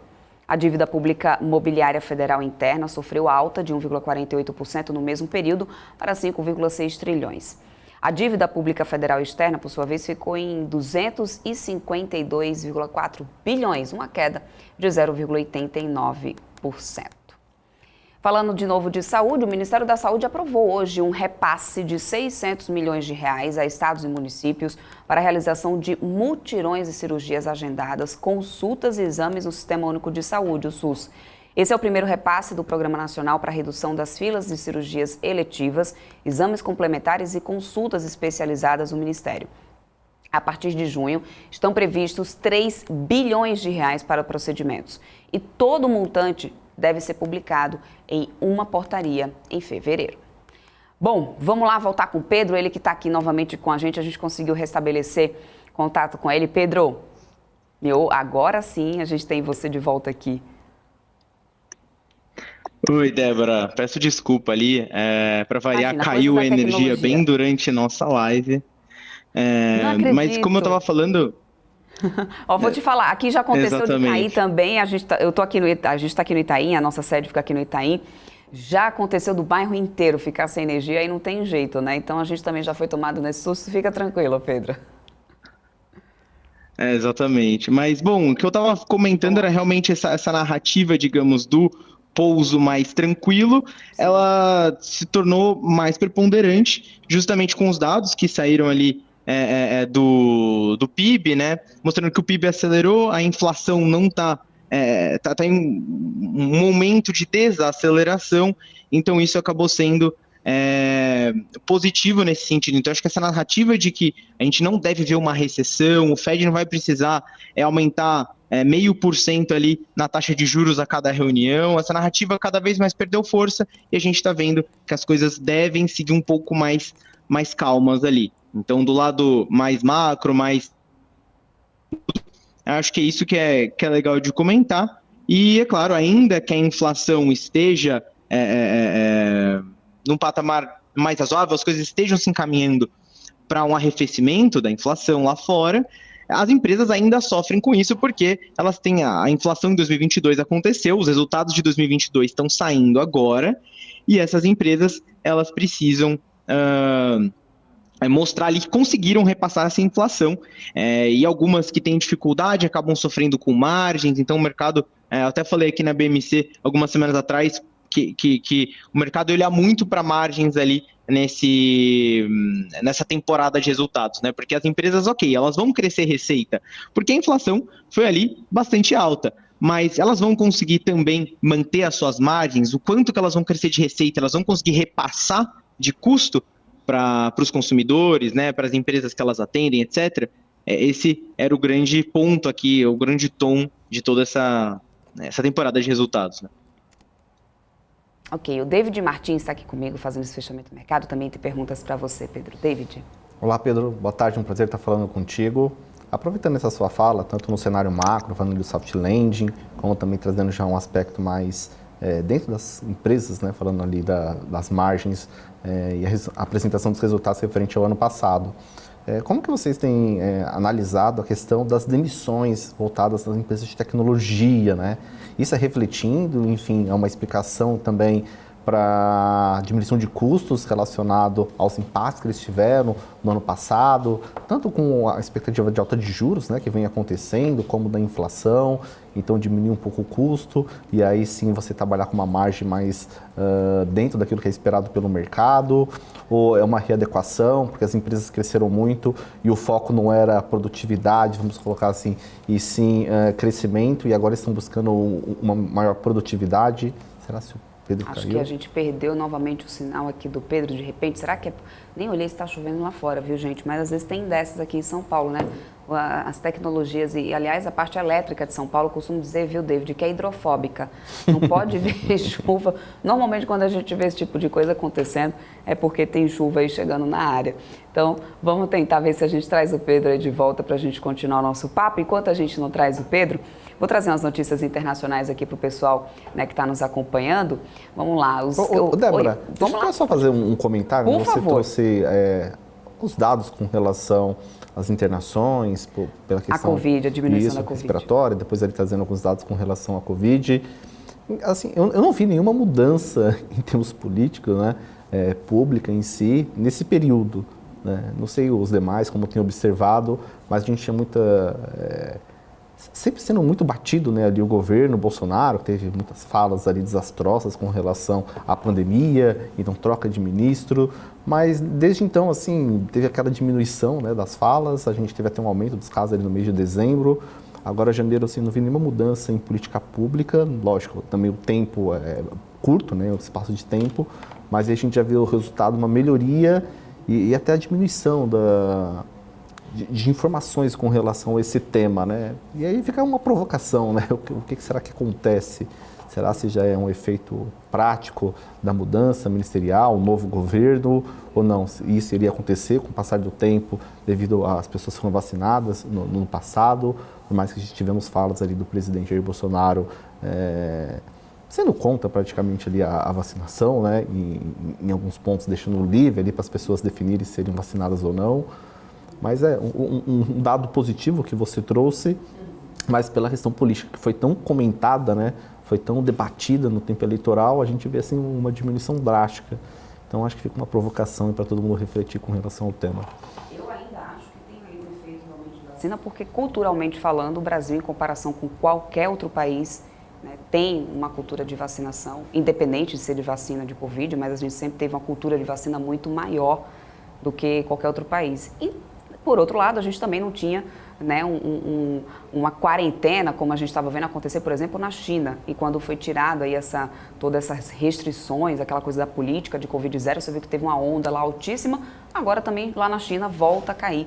O número de casos, pelo menos são os dados que eles estão divulgando, né? Lá na China a gente sempre tem ali uma interrogaçãozinha. Sempre deixar entre aspas, né? Os dados divulgados. Dizem, né? Os dados divulgados pelo governo chinês e pelas devidas instituições lá de saúde, de que eles estão tendo realmente já uma diminuição no número de casos, porque, segundo eles, 90% da população teria, então, sido contaminada. E aí vem o efeito também, aquela coisa do, como que os que chamavam os especialistas de imunidade de rebanho, né? Então, eu acredito que com o tempo isso realmente seria uma consequência. Eu ainda, porque eu acho que realmente, politicamente falando... Não. Vamos lá, deixa eu trazer aqui as notícias internacionais para o pessoal. Tem notícias boas também por aqui. O crescimento dos Estados Unidos, para quem não estava assistindo aqui a nossa programação mais cedo, então trazer um resumo aqui para vocês sobre esses dados, que aliás eu estava conversando aqui ainda há pouco com o Pedro. O crescimento dos Estados Unidos diminuiu nos últimos 3 meses de 2022, né? É um sinal de um impacto do recente ciclo de aperto da política monetária do Fed que está tendo, né, sobre os gastos das famílias, inclusive, e empresas. A maior economia do mundo expandiu 2,9% em uma base anualizada de setembro a dezembro, de acordo com o Departamento de Comércio. Ficou abaixo dos 3,2% do terceiro trimestre e acima do consenso do mercado, que era de 2,6%. O número encerra um ano de refluxo da atividade, marcado pela inflação crescente após forte recuperação da pandemia. O Fed elevou as taxas de juros em mais de 4 pontos percentuais desde março para esfriar os preços em alta, o que muitos economistas preveem, né, que poderia pesar sobre a demanda e potencialmente desencadear uma recessão dos Estados Unidos no final de 2023. Os dados divulgados hoje alimentaram preocupações de que os consumidores possam estar começando a sentir a pressão. As vendas no varejo caíram em dezembro e as vendas de casas existentes também diminuíram, enquanto as empresas do setor de manufatura e os serviços reduziram contratações e aumentos salariais. A inflação agora parece ter atingido o pico, reforçando, né, a previsão de que o Fed fará um aumento menor de 25 pontos base nos juros e na sua reunião na próxima semana, que é a grande expectativa, né, David? O que vai vir desse Fed? O mercado já vem precificando o 0,25, então a gente tem ali uma inflação, um juros de 4,5, chegando até 4,75, então o mercado já tem como expectativa esse 0,25 na próxima reunião. E é interessante que quando você traz um dado, né, como o mercado ele trabalha, você teve um dado que foi superior à estimativa de mercado, por mais que não tenha vindo superior ao período anterior comparado, então só essa percentual maior com relação à expectativa de mercado já traz ânimo aos investidores. Então os investidores começam a tomar mais risco. Então a gente teve nos Estados Unidos as bolsas apanhando, né, no ano passado, refletindo aí a alta de juros. Então a gente viu uma migração dos investidores para a renda fixa, né, procurando bonds ali, treasury, aproveitando as taxas elevadas. Esse mesmo movimento que aconteceu no Brasil, né? Hoje a gente vê o Brasil com uma Selic em 3,75, então muitos investidores buscando a renda fixa, porque tem excelentes oportunidades. Até hoje, novamente, aí, títulos indexados à inflação, títulos do Tesouro aqui no Brasil, pagando inflação mais 6,5%. Então a gente vê que é uma taxa bem alta. E aí esse mesmo movimento que aconteceu no Brasil, aconteceu lá fora nos Estados Unidos, mas agora a gente vê que o pico da inflação, né, pode estar próximo e isso acaba beneficiando ativos de risco. Porque se a inflação estiver já num patamar, chegou num platô e a gente já começa a criar uma expectativa de a inflação próxima à meta e o governo não precise mais aumentar tanto os juros, através do Fed, a gente já vê um possível fechamento da curva de juros lá fora e isso vai trazer benefícios para a renda variável. O principal ponto é quando isso ocorrerá, né? Se será ainda neste ano de 2023 ou a partir de 2024. Então, por quanto tempo esses juros ficarão num patamar mais elevado, principalmente se a gente for falar pela realidade dos Estados Unidos, mas isso vai trazer um maior apetite a risco. E além da inflação dos Estados Unidos, a gente vê também a reabertura chinesa, né? Por mais que essa semana seja em feriado, mas isso também tem animado aí os mercados de maneira geral, refletindo até na nossa bolsa, com entrada de fluxo estrangeiro, a nossa bolsa performando ali por volta de 114 mil pontos, que é um patamar bem interessante, mas a gente continua aí acompanhando os possíveis desdobramentos, principalmente da questão política. Daqui a pouco a gente tem o Congresso retomando as atividades. Então, lá fora a gente vê, precisa acompanhar esses dados, se eles se manterão, né? Então, a gente vê que tem muita oportunidade, tanto em renda variável, porque os ativos estão descontados. Lá fora a gente teve uma queda expressiva no ano passado. Aqui falando de Brasil, a gente sabe que se a gente for analisar o PL da nossa bolsa, está 2 desvio padrão abaixo da média, então também está bem descontada a nossa bolsa. Mas, com uma renda fixa pagando uma taxa bem elevada, os investidores sempre ficam onde investir, né? E aí a gente vê sempre um portfólio diversificado, a melhor estratégia. E oportunidades tem em praticamente todas as classes de ativo. O principal vai ser alinhar o perfil de cada investidor, os objetivos, para que tenha um portfólio e você possa alcançar os seus objetivos com seus investimentos. Perfeito, David. Olha aí, o pessoal pega papel e caneta, hein, para anotar a dica. Ó, vamos lá, voltando aqui para as notícias internacionais, agora falando sobre a TIM.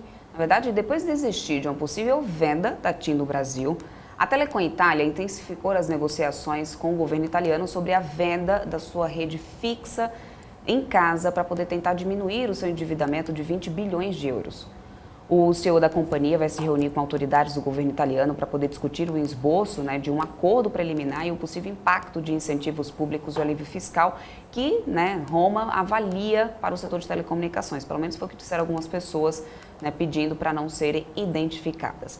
Executivos de um grupo de mídia francês e do banco estatal italiano, que são os 2 maiores acionistas da Telecom Itália, também participarão dessa reunião. No mês passado, esses executivos da Telecom Itália e do governo italiano discutiram uma possível venda da TIM no Brasil. O segundo ativo mais importante da empresa no mundo, né? Então, portanto, teve essa discussão, mas a ideia logo foi descartada. E para diminuir essa dívida da empresa, né, de forma significativa, a TIM, que contribui com cerca de 30% do lucro da Telecom Itália, teria que ser vendida a um preço equivalente a quase o dobro do valor atual da ação, de cerca de R$11. Isso de acordo com uma revisão interna que foi realizada pela própria empresa. Mas uma venda da TIM não reduziria essa dívida da Telecom Itália suficiente para justificar a perda dessa fonte de lucros. O atual valor de mercado da TIM é de cerca de 27 bilhões de reais e a controladora italiana detém 67% do capital da unidade brasileira. Débora, fazendo um comentário com essa notícia... Vou até trazer aqui o setor pessoal, dar uma olhada, David, quando você traz aí o comentário. Quando você trouxe a possibilidade da venda da companhia, né, essa negociação, o dilema dos investidores, pessoa física. Será que eu vendo? Será seu momento de vender? Então, eu preciso de um recurso, eu preciso de liquidez, vou vender os meus ativos. Mas qual que é a precificação desse meu ativo? Então, como eu tinha dito anteriormente, a nossa bolsa está bem descontada. A gente viu desde julho de 2021 um cenário bem difícil, tivemos alguns momentos de alta, mas a gente viu uma tendência de baixa chegando ali próximo aos 100 mil pontos, né, nosso Ibovespa. Então, com os ativos descontados, será que faz sentido você realizar prejuízo para ou reinvestir o valor em uma outra classe de ativo, ou se você está com a necessidade de caixa, resgatar esse recurso para utilizar em outros planejamentos, né, que você tenha? Esse dilema que a pessoa física vive é o mesmo dilema que foi apresentado aí na notícia pela Débora. porque, segundo eles, né, eles precisam diminuir a dívida que a companhia tem, então a venda desse ativo aqui no Brasil seria interessante, por mais que seja um percentual de lucro anual relevante para o conglomerado. Porém, como o papel está descontado, então o papel teria que ter uma alta, praticamente dobrar, né, para que aí sim essa venda seja relevante e consiga de fato diminuir essa dívida lá fora. Então, esse dilema não é só aí exclusivo para a pessoa física e também para investidor institucional. Eles, no caso, pela notícia, eles não vão efetuar a venda nesse momento, estão analisando, porque não vão vender no momento de baixa, né? Vão esperar uma recuperação do mercado para reanalisar. É isso mesmo, verdade, viu, David? Fica uma situação difícil para quem é investidor pessoa física. Aqui, pelo menos, a gente tem alta da TIM. O papel está R$ 11,54, alta de 0,79%, Vivo também, eu tinha mostrado isso aqui para vocês mais cedo. A Oi que segue aí subindo agora, né, quase 9%, o IBR3 a R$ 2,28. O setor inteiro hoje vem sustentando essa alta, aliás, desde o período da manhã, viu, gente? Voltando a falar do mercado internacional, gente, os destinos mais populares da China foram inundados por turistas nesse ano novo lunar, com o fim da política do Covid-0, apesar dos surtos da Omicron, né, que ainda são registrados no país. Quase 34.400 turistas visitaram as cordilheiras de Huangshan, Huangshan, na verdade, essa é a pronúncia, de Huangshan, somente no dia 24 de janeiro, ou seja, em apenas um dia, mais de 34 mil turistas, sendo o maior número, inclusive, diário para essa época do ano, desde 2018, segundo um grupo de gerenciamento da área. As tendências de consumo durante o Ano Novo Lunar, que é o feriado mais importante na China, né, com centenas de milhões de pessoas voltando para suas cidades natais para visitar a família, estão sendo observadas, claro, bem de perto, como um termômetro dessa recuperação econômica no país mais populoso do mundo. Apesar do clima extremo, em algumas regiões, né, ter exacerbado inclusive as condições do tráfego e complicado ainda mais as viagens, muitos não se intimidaram com esses desafios ou com o risco de piorar o maior surto de Covid no mundo. A demanda por hotéis, pousadas e ingressos para poder visitar os pontos turísticos no início do feriado excedeu os números de 2019, antes do início da pandemia, segundo agências de viagens. O governo espera mais de 2 bilhões de viajantes, né, durante o período de 40 dias do Festival da Primavera, quase o dobro do ano passado. E é essa retomada aí de China, esse turismo, por exemplo, aliás, voltando a patamares pré-pandemia, que também já tem, né, trazido um certo otimismo. O petróleo, por exemplo, fechando em alta, a gente tem aqui na commodity o fechamento aí alta de 1,6%, o barril do Brent ficando na casa dos $87, né? A gente também tem um WTI em alta e o setor das commodities metálicas aqui, ó, também acompanha esse otimismo, tanto que no índice Bovespa a gente tem os papéis, ó, o CSN Mineração, os Minas, todos aparecendo aqui nesse destaque de alta, mesmo a gente não tendo essa referência do mercado chinês, mas durante o feriado essa movimentação, o país voltando à tona, né, David, já está trazendo ali uma sinalização de que o negócio pode andar melhor e a gente ver aí as commodities se valorizando mais, né? Sim, uma notícia positiva para investidor de risco, né, investidor de bolsa, abertura chinesa, que trouxe muita volatilidade, né?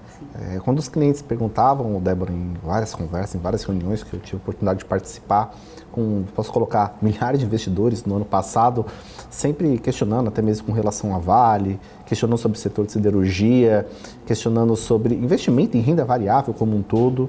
Então, além da questão política aqui no Brasil, que traz uma volatilidade, a gente sempre mencionava, eu sempre mencionava ali nas reuniões, o fator chinês, né, que era ali um ponto de interrogação, porque com a política de Covid-0, você fechar cidades, fechar ali algumas regiões importantes, isso traz um risco maior para o investidor de bolsa, porque a gente sabe que afeta o comércio de maneira em geral e afeta o valor dos ativos, né? Porque as empresas vão apresentar um resultado, às vezes, inferior por você ter tido algum gargalo em termos de produção, tá? Então, a gente vê de forma bem positiva essa reabertura chinesa, assim como melhor nas perspectivas de juros, né? Estados Unidos, inflação, a inflação já apresentando ali possivelmente um platô, da mesma forma também Europa, melhorando ali também alguns dados econômicos, isso trazem aí um maior apetite a risco dos investidores. E isso é bom porque a gente está falando de investimento, né? Sempre que a gente está falando de bolsa, estamos falando de investimento. Até reforçando novamente, voltando ali um ponto quando eu comentei a notícia da TIM, quando a gente está falando de não vender, né, neste momento, a empresa, não que o ativo em si tenha se desvalorizado, tá? O papel da TIM, mas sim vender no momento que ainda não é favorável. Por que ainda não é favorável? Porque eles enxergam que o papel vale mais e, como eu mencionei, que a nossa bolsa ainda está bem descontada, então eles esperam que a bolsa esteja realmente pagando um preço justo para que faça sentido efetuar a venda. E isso acontece com os ativos de maneira geral. Voltando ao apetite a risco, a gente vê um potencial de valorização dos ativos e aí sim você pode ter uma dinâmica ali de venda de papéis que você ou está no prejuízo ou você comprou esperando uma rentabilidade, mas ela ainda não aconteceu. Mas se o mercado está barato, se está na promoção, né, não é o momento de você vender, se não teve nenhum prejuízo aos fundamentos da companhia, né? Diferente de um caso de Americanas. Porque eu devo realizar um prejuízo em Americanas? Ali perdeu os fundamentos. Então, sim, faz sentido você vender o papel. Agora, um papel que não teve perda de fundamentos, muitas vezes você precisa mantê-lo, porque investimento em renda variável, a gente vai falar que é um investimento voltado para médio e longo prazo, porque vai depender de diversos fatores, né? E de uma economia global, a gente depende de China, depende de Europa, depende dos Estados Unidos, e tudo isso está ligado para que a gente tenha sucesso nos investimentos. Perfeito. Bom, a gente vai agora para um rápido intervalinho comercial. A gente não conseguiu resgatar aqui, a conexão estava realmente muito ruim com o Pedro. A gente já está remarcando para trazer aquilo em outro momento, a gente comentar um pouco mais sobre esse cenário internacional. Então agora a gente vai para um rápido intervalo. Na volta a gente ainda vai ter análise técnica, temos o fechamento aqui do Ibovespa. Não sai daí que a gente volta já.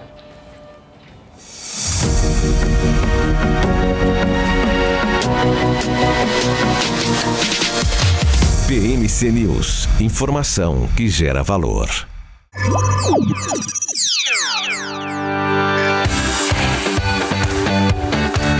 Aqui você pode negociar índices como DAX, Nasdaq e S&P 500 e commodities como soja, cobre, petróleo e café. Além de ações e ADRs das maiores empresas do mundo, como a BMW, Google, Apple, Netflix e Disney.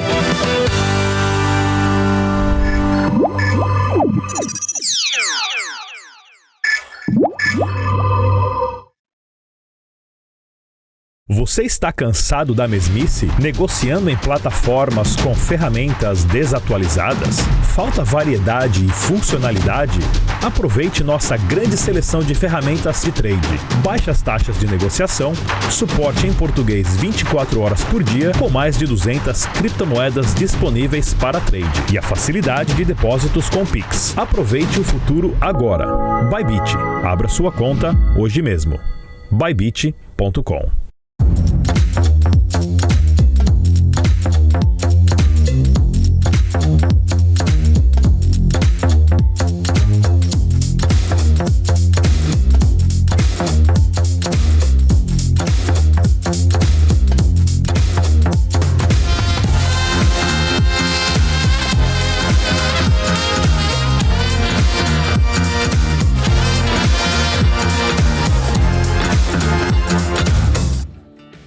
Estamos de volta, agora a gente tem aqui o Kaique Stein, que é analista técnico, ele que vai poder trazer aqui análise gráfica para a gente, fazer esse fechamento do mercado aqui. Kaique, obrigado por estar aqui com a gente, seja sempre bem-vindo aqui à nossa programação.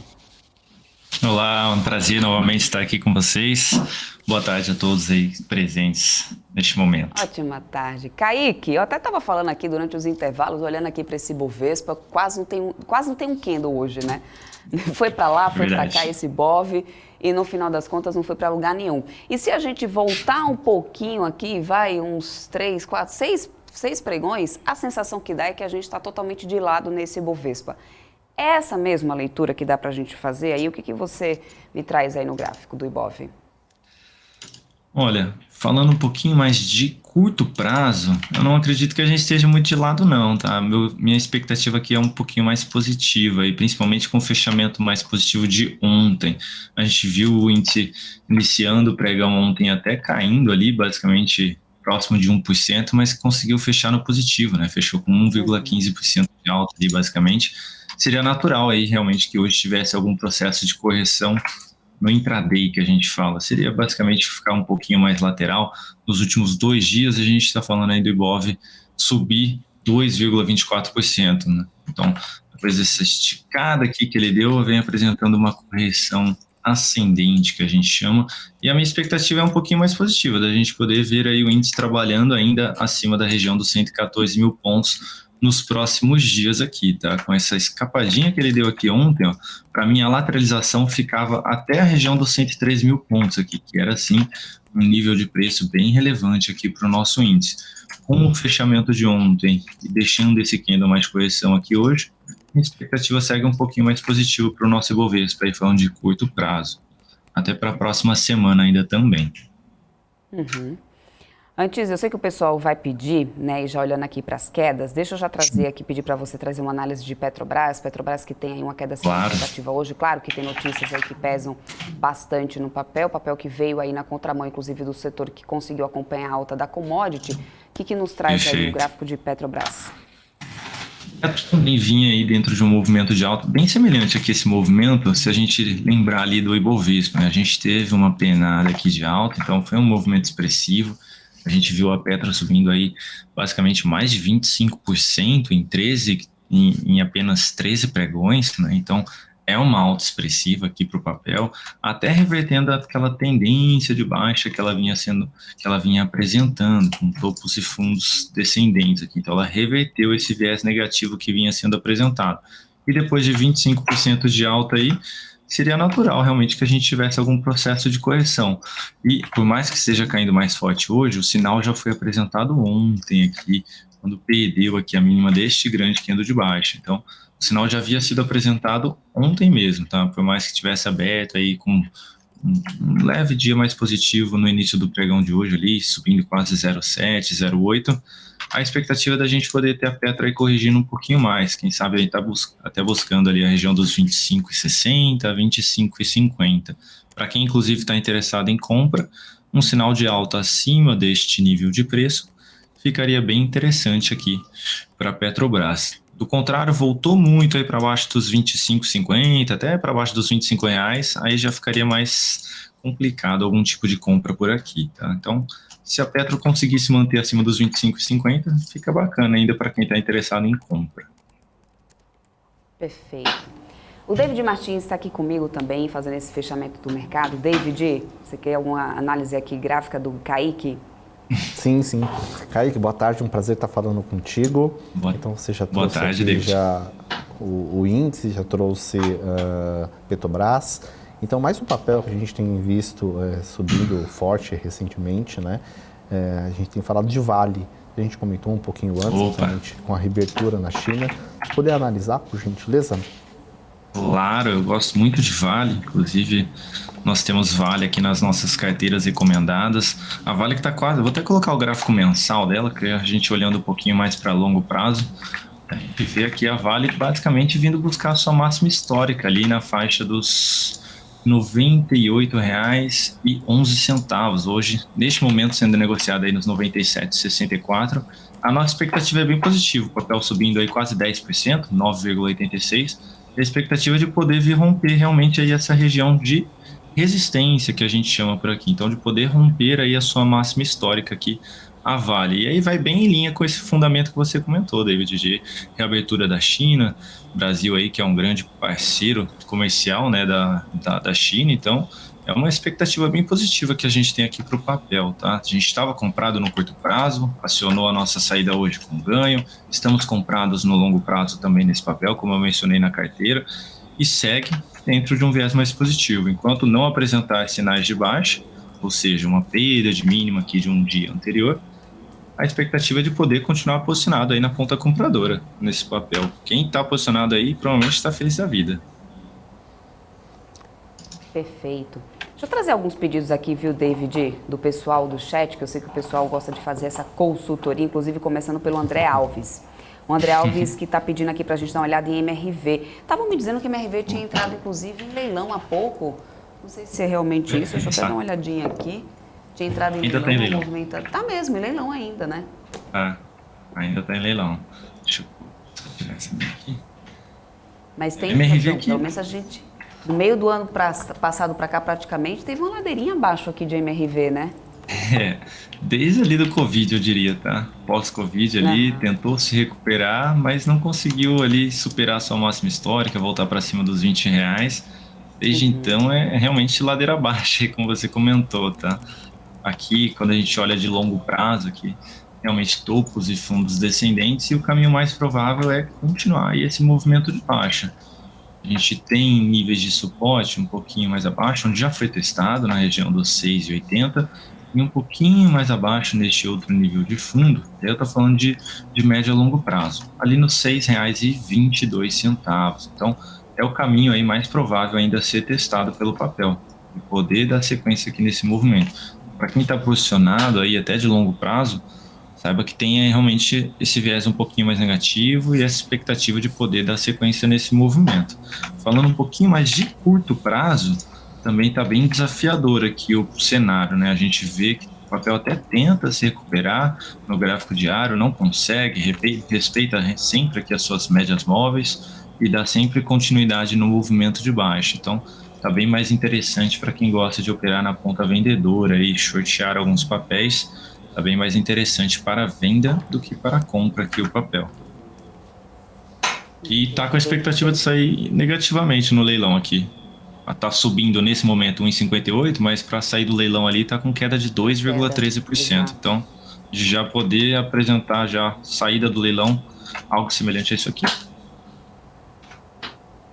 Bom, antes de eu trazer aqui o David novamente, deixa eu só trazer uma informação que acaba de sair aqui para vocês. A Justiça determinou busca e apreensão de e-mails de diretores, membros do Conselho e de funcionários do setor de contabilidade de Americanas. Né? A gente tem visto cada dia um desdobramento, uma novidade.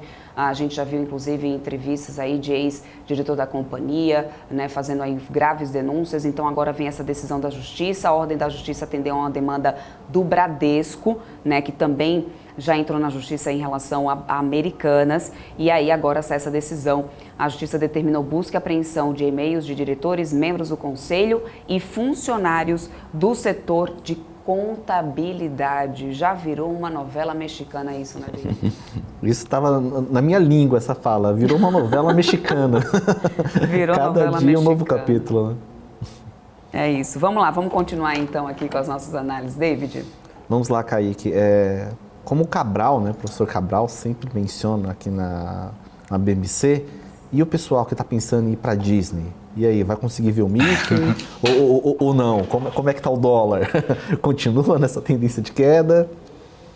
Ah, legal. Eu achei que você ia pedir a Disney mesmo. Vamos colocar aqui. Então. É porque tem o ativo da Disney aqui, que inclusive acho que estava subindo bem, se não me engano. Deixa eu ver os BDRs aqui. Olha só. Tive a Disney subindo aqui num movimento bem expressivo de alta aí. Na semana o papel subindo 3,3% e no mês aí o papel subindo 22% quase, né? Um baita de um mês positivo aqui, apesar do cenário mais desafiador aí. Sim. Falando do dólar especificamente, o dólar, a gente tem o dólar aí caindo bem no mês, caindo 4,6%, aqui esse aqui é o gráfico mensal. Vou até colocar aqui rapidamente a marca d'água para o pessoal que está assistindo saber aí do que papel que eu tô falando aqui. Não foi. Só um minutinho. Agora sim. Só para o pessoal saber aqui de que papel que eu estou falando. Então, gráfico mensal aqui, o dólar caindo 4,6%, e essa região aqui é uma região importante do dólar, tá? Que vai aí desde os 5,07, então R$5,07, até a região realmente redonda aí dos R$5. Caso o dólar pique essa região, a gente pode sim ver ele vindo um pouquinho mais abaixo ali para a região dos R$4,78, que é um próximo nível de suporte aí, mas a gente precisaria de uma confirmação extra aí, que seria esse fechamento abaixo dos R$5, tá? É bem importante mesmo aqui essa região. Se a gente tiver isso daí, pode ser que venha a Disney aí de repente no meio do ano, tá, David? Mas aí teria que o que é a saga do mercado, né? Você viu o dólar abaixo dos R$5 aí, é compra, né? Fica difícil ver o dólar vindo para baixo e você não ficar tentado em abrir compra nesse papel, né? Então, se para quem estiver interessado realmente em compra níveis abaixo dos R$5, lá próximo dos R$4,78 seria uma boa possibilidade aí, se realmente ele confirmar o fechamento abaixo dos 5. Tá? Do contrário, como eu mencionei, é um nível de suporte, pode tentar segurar aqui e também ficar numa novela mexicana. E quando a gente olha de médio prazo, realmente está bem travado aqui. A gente vê o dólar aí desde julho de 2022 entre a região dos 5 e 5,40, tá? Fica bem travado aqui. Então, vindo aí para completar aniversário, quase um ano travado aqui nesse nível de preço aqui, o dólar. Por isso que eu mencionei que precisaria perder aí os R$5. Bacana, Kaique. Kaique, aproveitando um papel que os investidores aqui no Brasil utilizam bastante, pensando na proteção cambial, mas também tem a questão do papel de celulose. Suzano, por gentileza. Opa, vamos lá.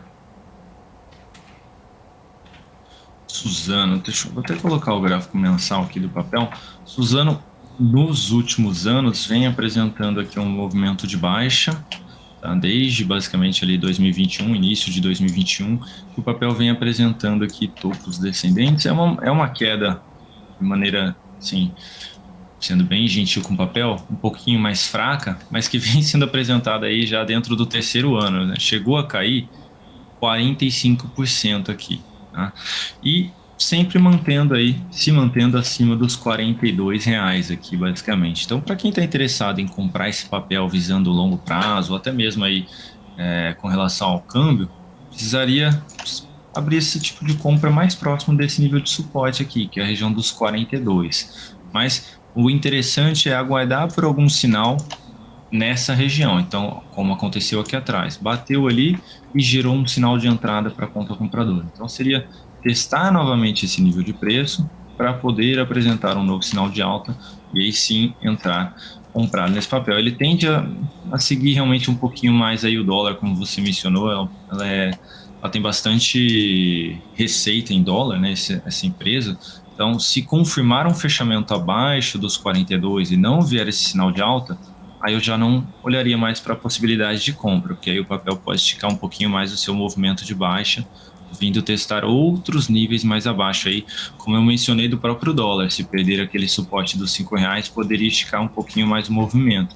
E é o que pode acontecer aí com o Suzano também. Poderia vir buscar, por exemplo, a região aqui dos R$35, se perder os 42. Perfeito. Tem pedido aqui mais no chat, o pessoal está pedindo para dar uma olhada em Oi BR3. François que está pedindo, François Martins, Oi BR3, que vem aí acumulando alta, inclusive nesse mês de janeiro. No mês aí subindo 34%. Pois é. Teve um micro gap de... acho que estava... estava sem a configuração aqui. Mas no dia de hoje aí subindo 9%.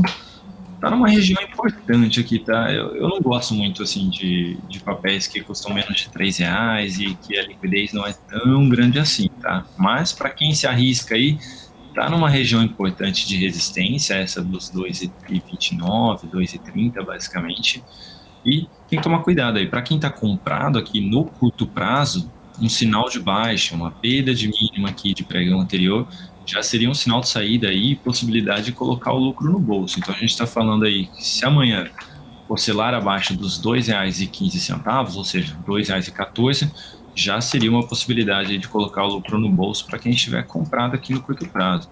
Se a gente olhar aí, foi basicamente 121% de valorização em 5 dias. É muita volatilidade aqui. Então, tomar esse certo cuidado. Para quem está interessado em abrir compra, guardaria aí um processo de correção, mostrando que realmente não vai devolver esse movimento anterior de alta, vai se manter acima de um nível de suporte e apresentar um novo sinal de alta na sequência. Então, se tiver algo semelhante a isso aqui, daria para arriscar uma compra aqui nesse sinal mais positivo. Do contrário, ficaria de fora mesmo.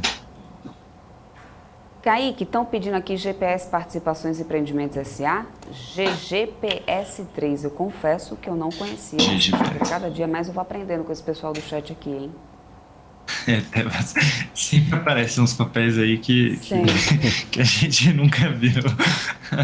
Mas GGPR, vou até colocar o gráfico mensal. Olha só, GGPR teve aí a IPO em 2021, em abril de 2021, e bateu lá nesse nível de preço aqui esse mês, basicamente, que foi, abriu a cotação em R$ 11,64. Veio aqui esse mês bater mais uma vez nesse nível de preço, e é um papel que, depois da estilingada que deu do IPO, não conseguiu mais se recuperar aí, né? Então, quando a gente fala mais de médio a longo prazo, eu olharia para compra nesse papel acima dos R$14, tá? Enquanto trabalhar aqui abaixo, eu descartaria. Falando de curto prazo, de tentar pegar operações mais curtas, o ideal seria aqui apresentar um processo de correção na média e gerar um novo sinal de alta por aqui, acima desse topo anterior, possibilitando uma entrada aí com uma relação risco-retorno mais favorável para essas operações mais curtas aí de alguns dias posicionados. Para quem já está comprado aqui neste movimento, um stop abaixo da mínima de hoje a partir de amanhã, em R$ 12,29. Esse sinalzinho aí aumentaria a possibilidade de acontecer o que eu mencionei aqui, de uma correção nos próximos dias. Perfeito. O próximo pedido aqui, né, do pessoal é para Bradesco. Marcelo que está pedindo Bradesco. Perfeito. Dá uma olhadinha aqui para o Marcelão. Bradesco que está nesse embrólio grande com Americanas, né? Tem Bradesco, tem BTG, tem Itaú, tem bastante banco. Santander, tem bastante banco aí envolvido. Bradesco, quando a gente olha para longo prazo, pessoal, a gente lembra aí que o Bradesco chegou a apresentar um baita gap de baixa lá em novembro do ano passado, né, caindo 17% em um único dia, e veio testar um nível de suporte aqui, que é a região dos R$14, tá? Essa ordem, que é essa região aqui dos R$14. É um nível muito importante aqui de suporte do papel. Então, para quem tem interesse de realizar novas posições, de repente aumentar a posição aí para longo prazo, está num nível interessante de preço. Isso quer dizer que já vai começar a subir? Não necessariamente, mas está num nível interessante de compra quando a gente olha aqui realmente para o papel na análise técnica. E aí até estava ouvindo aí o David falar antes de eu entrar, se a empresa não perdeu os fundamentos, o pessoal gosta, e tem bastante gente que gosta de mesclar um pouco dessa análise técnica com análise fundamentalista. Se a empresa não perdeu os fundamentos e está num nível interessante de compra, acredito que faça sentido aí, ou de repente alocar mais capital na posição, ou abrir uma posição visando aí um longo prazo, né? Ficar posicionado aí pelo menos 6 meses a 1 ano. Falando mais de curto prazo, o cenário já é um pouquinho desafiador aqui, um pouquinho mais desafiador no sentido de tentar abrir alguma posição de compra. Vem trabalhando aqui num leve canal de alta que a gente chama, que são topos e fundos ascendentes, mas sem ganhar muita expectativa relevante mesmo de um movimento mais expressivo de alta, sem apresentar força na ponta compradora. Então, interessante realmente seria algum sinal mais positivo acima dos R$ 15,30 para olhar para a compra de curto prazo aqui. Tá? Falando de curto prazo, o ideal seria um sinalzinho de alta por aqui. Eu aguardaria um pouquinho mais aí. Perfeito. Além de Bradesco, a gente tem pedido aqui para Cyrela. A gente já estava olhando a MRV, o Alexandre que está pedindo aqui para dar uma olhadinha também em Cyrela. Lembrando que a gente tem aí, né, números sendo divulgados, resultados operacionais, né, do setor, dados importantes que foram divulgados hoje também. Cyrela também tem um movimento tecnicamente parecido com aqueles topos descendentes no gráfico mensal, só que Cyrela não perde níveis de suporte lá do Covid, né? Quando a gente lembra de MRV, já estava bem mais abaixo daquele fechamento lá de março do Covid, buscando outros níveis de suporte mais abaixo. Então, se eu fosse olhar para o setor e escolher algum ativo do setor, como a gente só viu MRV e Cyrela, entre os dois aí eu olharia mais para Cyrela, pensando em abrir uma posição de compra. Esse mês aí subindo 15,68, faria mais sentido aí arriscar em Cyrela do que em MRV3, tá? Olhando mais para médio a longo prazo. Também bateu num nível importante de suporte e está gerando um sinal positivo aqui. Então seria uma tentativa de compra tentando pegar algum movimento de alta. Teria resistência nos R$20 e depois lá próximo da sua máxima histórica nos 27. Falando de curto prazo, papel aqui esticando um pouquinho mais, o interessante seria alguma correção também na média, semelhante à que aconteceu aqui atrás, para abrir uma nova posição de compra para quem já está de fora. Então, sempre o retorno do preço próximo da média fica mais interessante aí, porque você diminui o seu risco na entrada da compra e possui um espaço um pouco maior aí para o ativo poder andar, para o preço poder subir. Então, eu aguardaria um pouquinho mais no curto prazo. Perfeito. Tem mais algum pedido aí, David? Acompanhando aqui, Débora, até o mercado, o Ibovespa já zerou, né? Ele estava em queda, já zerou. Se quiser reavaliar, se puder, por gentileza, Kaique. Claro, é assim, foi o que eu comentei no começo, né, David? A expectativa seria até essa, realmente, de ter um dia mais travado aqui por conta dos 2 dias mais positivos que a gente teve. Ontem mesmo, inclusive, né, se a gente pegar da mínima até a máxima, a gente teve aí uma variação de 2,18%. Então, foi bem volátil o dia de ontem aqui. Então, seria basicamente, eu gosto de brincar com o pessoal que assiste as lives, é você tá subindo uma escada e chega um determinado momento que você sobe tanto essa escada que você precisa de um descanso. E aí essa correção seria o descanso. Você parar ali um certo momento para poder dar continuidade no movimento. Subir um pouquinho mais, descansa novamente. Então, subiu muito rápido, você descansa um pouquinho. Então, seria basicamente isso, essas correções aqui após esses movimentos mais expressivos de alta aqui que o Ibovespa apresenta. A minha expectativa ainda segue mais positiva, principalmente se voltar e fechar realmente no terreno positivo aqui ainda hoje. Tem 3 minutos aí para o leilão, né? Os ativos ainda podem puxar um pouquinho mais para cima também. Então, continua um pouquinho mais positivo aí no curto prazo para o nosso mercado. Principalmente com o Vale aí, que tem essa expectativa mais positiva e tende a puxar o índice, né? Quase 20% de peso aí no Ibovespa, então é uma empresa relevante. Perfeito. Ó, o Marco Sevarolo, ele tá pedindo aqui para Honey 3. Vou dar uma olhadinha, Irani, papel e celulose. Vamos lá.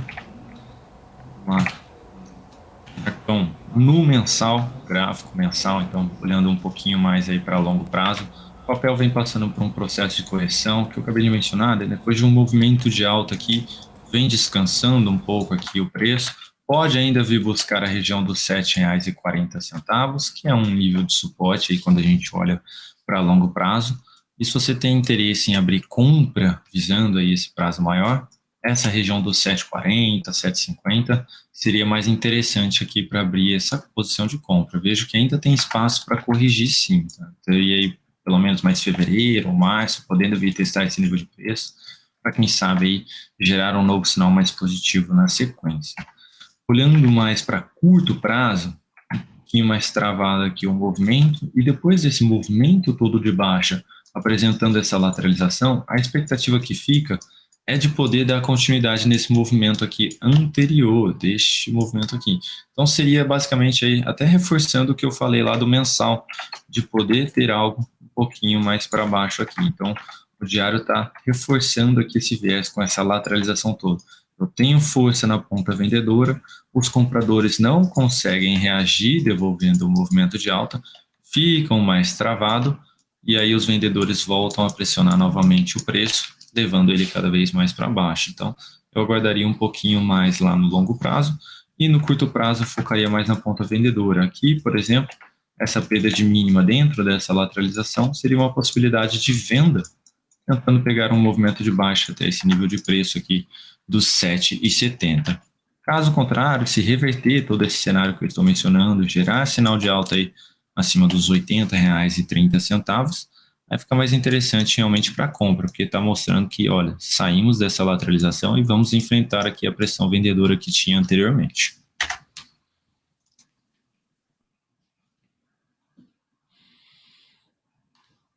Anelógica, aliás, um forte abraço aí para todo mundo que assiste a gente pelo Profit da Anelógica. Ele está pedindo, por gentileza, uma análise de Magalu.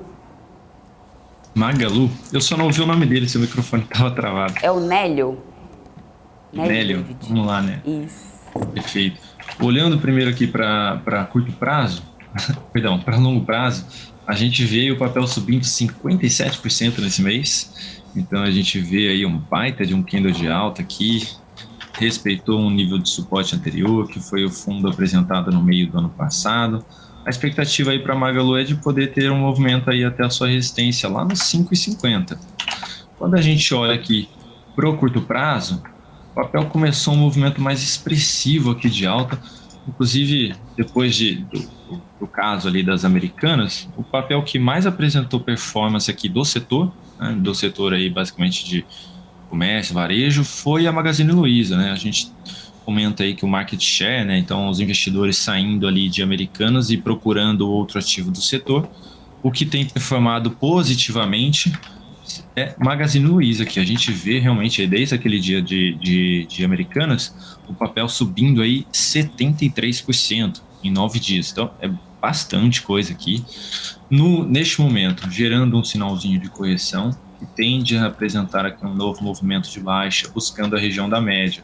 Para quem está interessado em abrir posição, o ideal seria realmente aguardar. Então, o pessoal aí provavelmente já até percebeu o que eu falei de curto prazo aqui, na grande maioria, que está precisando de um pouquinho de correção, os papéis bem esticados aqui, tá?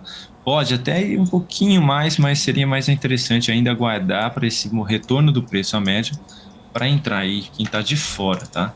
Para quem está dentro, quiser segurar aí de médio prazo, a resistência, como eu mencionei, vai do 5,31 até a região lá de R$6, basicamente, que era uma lateralização anterior aqui acima também. Então, o papel tentou buscar aquele nível de preço já anteriormente, recuou, mas não perdeu o suporte e está indo em direção novamente. Então, agora pode ser que realmente a gente consiga testar aí os R$6 aqui em Magalu. Perfeito. Bom, vou pedir para você descompartilhar sua tela aqui conosco, Kaique, agradecer bastante a sua participação com a gente. Muito importante, aliás, muito obrigada mesmo. Obrigado por ter aceito o convite, pelo seu tempo por estar aqui com a gente fazendo fechamento de mercado. Espero contar com você mais vezes por aqui. Até a próxima. Perfeito, obrigado mais uma vez e um bom trabalho para todos vocês. Um grande abraço, uma excelente quinta-feira. Obrigada. Obrigado, tchau, Kaique. tchau. Boa tarde. Tchau, tchau. E olha Boa isso. tarde. MRV terminando o dia aí praticamente no leilão. Vai passar aí do fechamento em leilão. Papel de MRV, né? Tá aqui e deve sair, como o Kaique mesmo falou, numa queda. E o Ibovespa, 114.244 pontos, com 0 a 0. Sinal negativo 002. Olha isso, viu, David? Suas considerações finais, então, depois desse pregão de quinta-feira, que a gente não foi nem para um lado nem para o outro, David. Ou melhor, foi para um lado, foi para o outro e ficou no mesmo lugar. Acabou não saindo do lugar. Enfim, um dia de volatilidade, né? Por mais que não tenha oscilado tanto em termos percentuais, mas acho que as perspectivas elas se mantêm, né? Eu acho que até esse resultado do Ibovespa hoje reflete um pouquinho o Petrobras, aguardando aí a fala do presidente, né, do Prats, então aguardando sobre a política de preços dos combustíveis, aguardando sobre a fala de dividendos e aguardando também sobre o planejamento da empresa.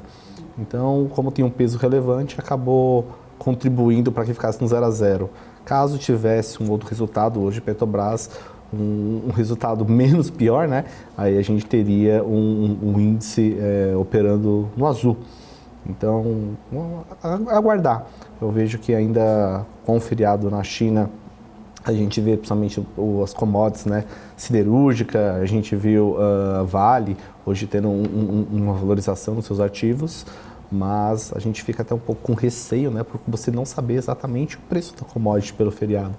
Então, por mais que tenham várias bolsas, enfim, que a gente pode acompanhar um pouco ali a cotação, as principais vêm da China.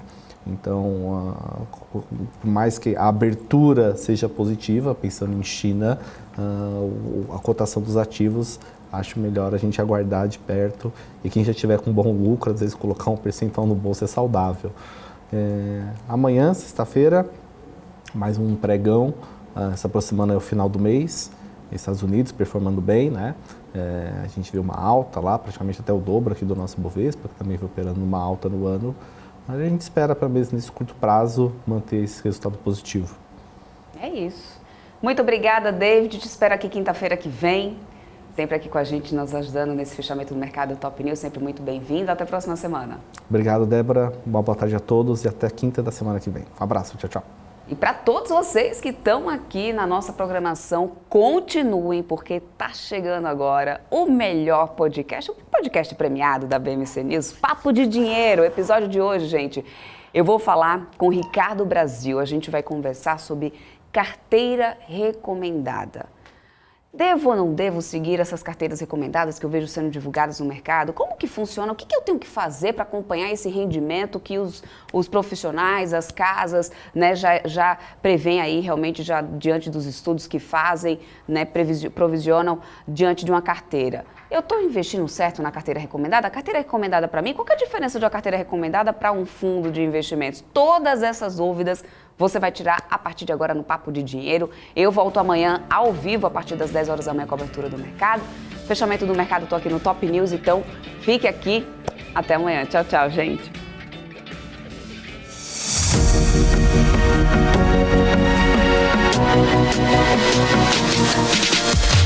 BMC News, informação que gera valor.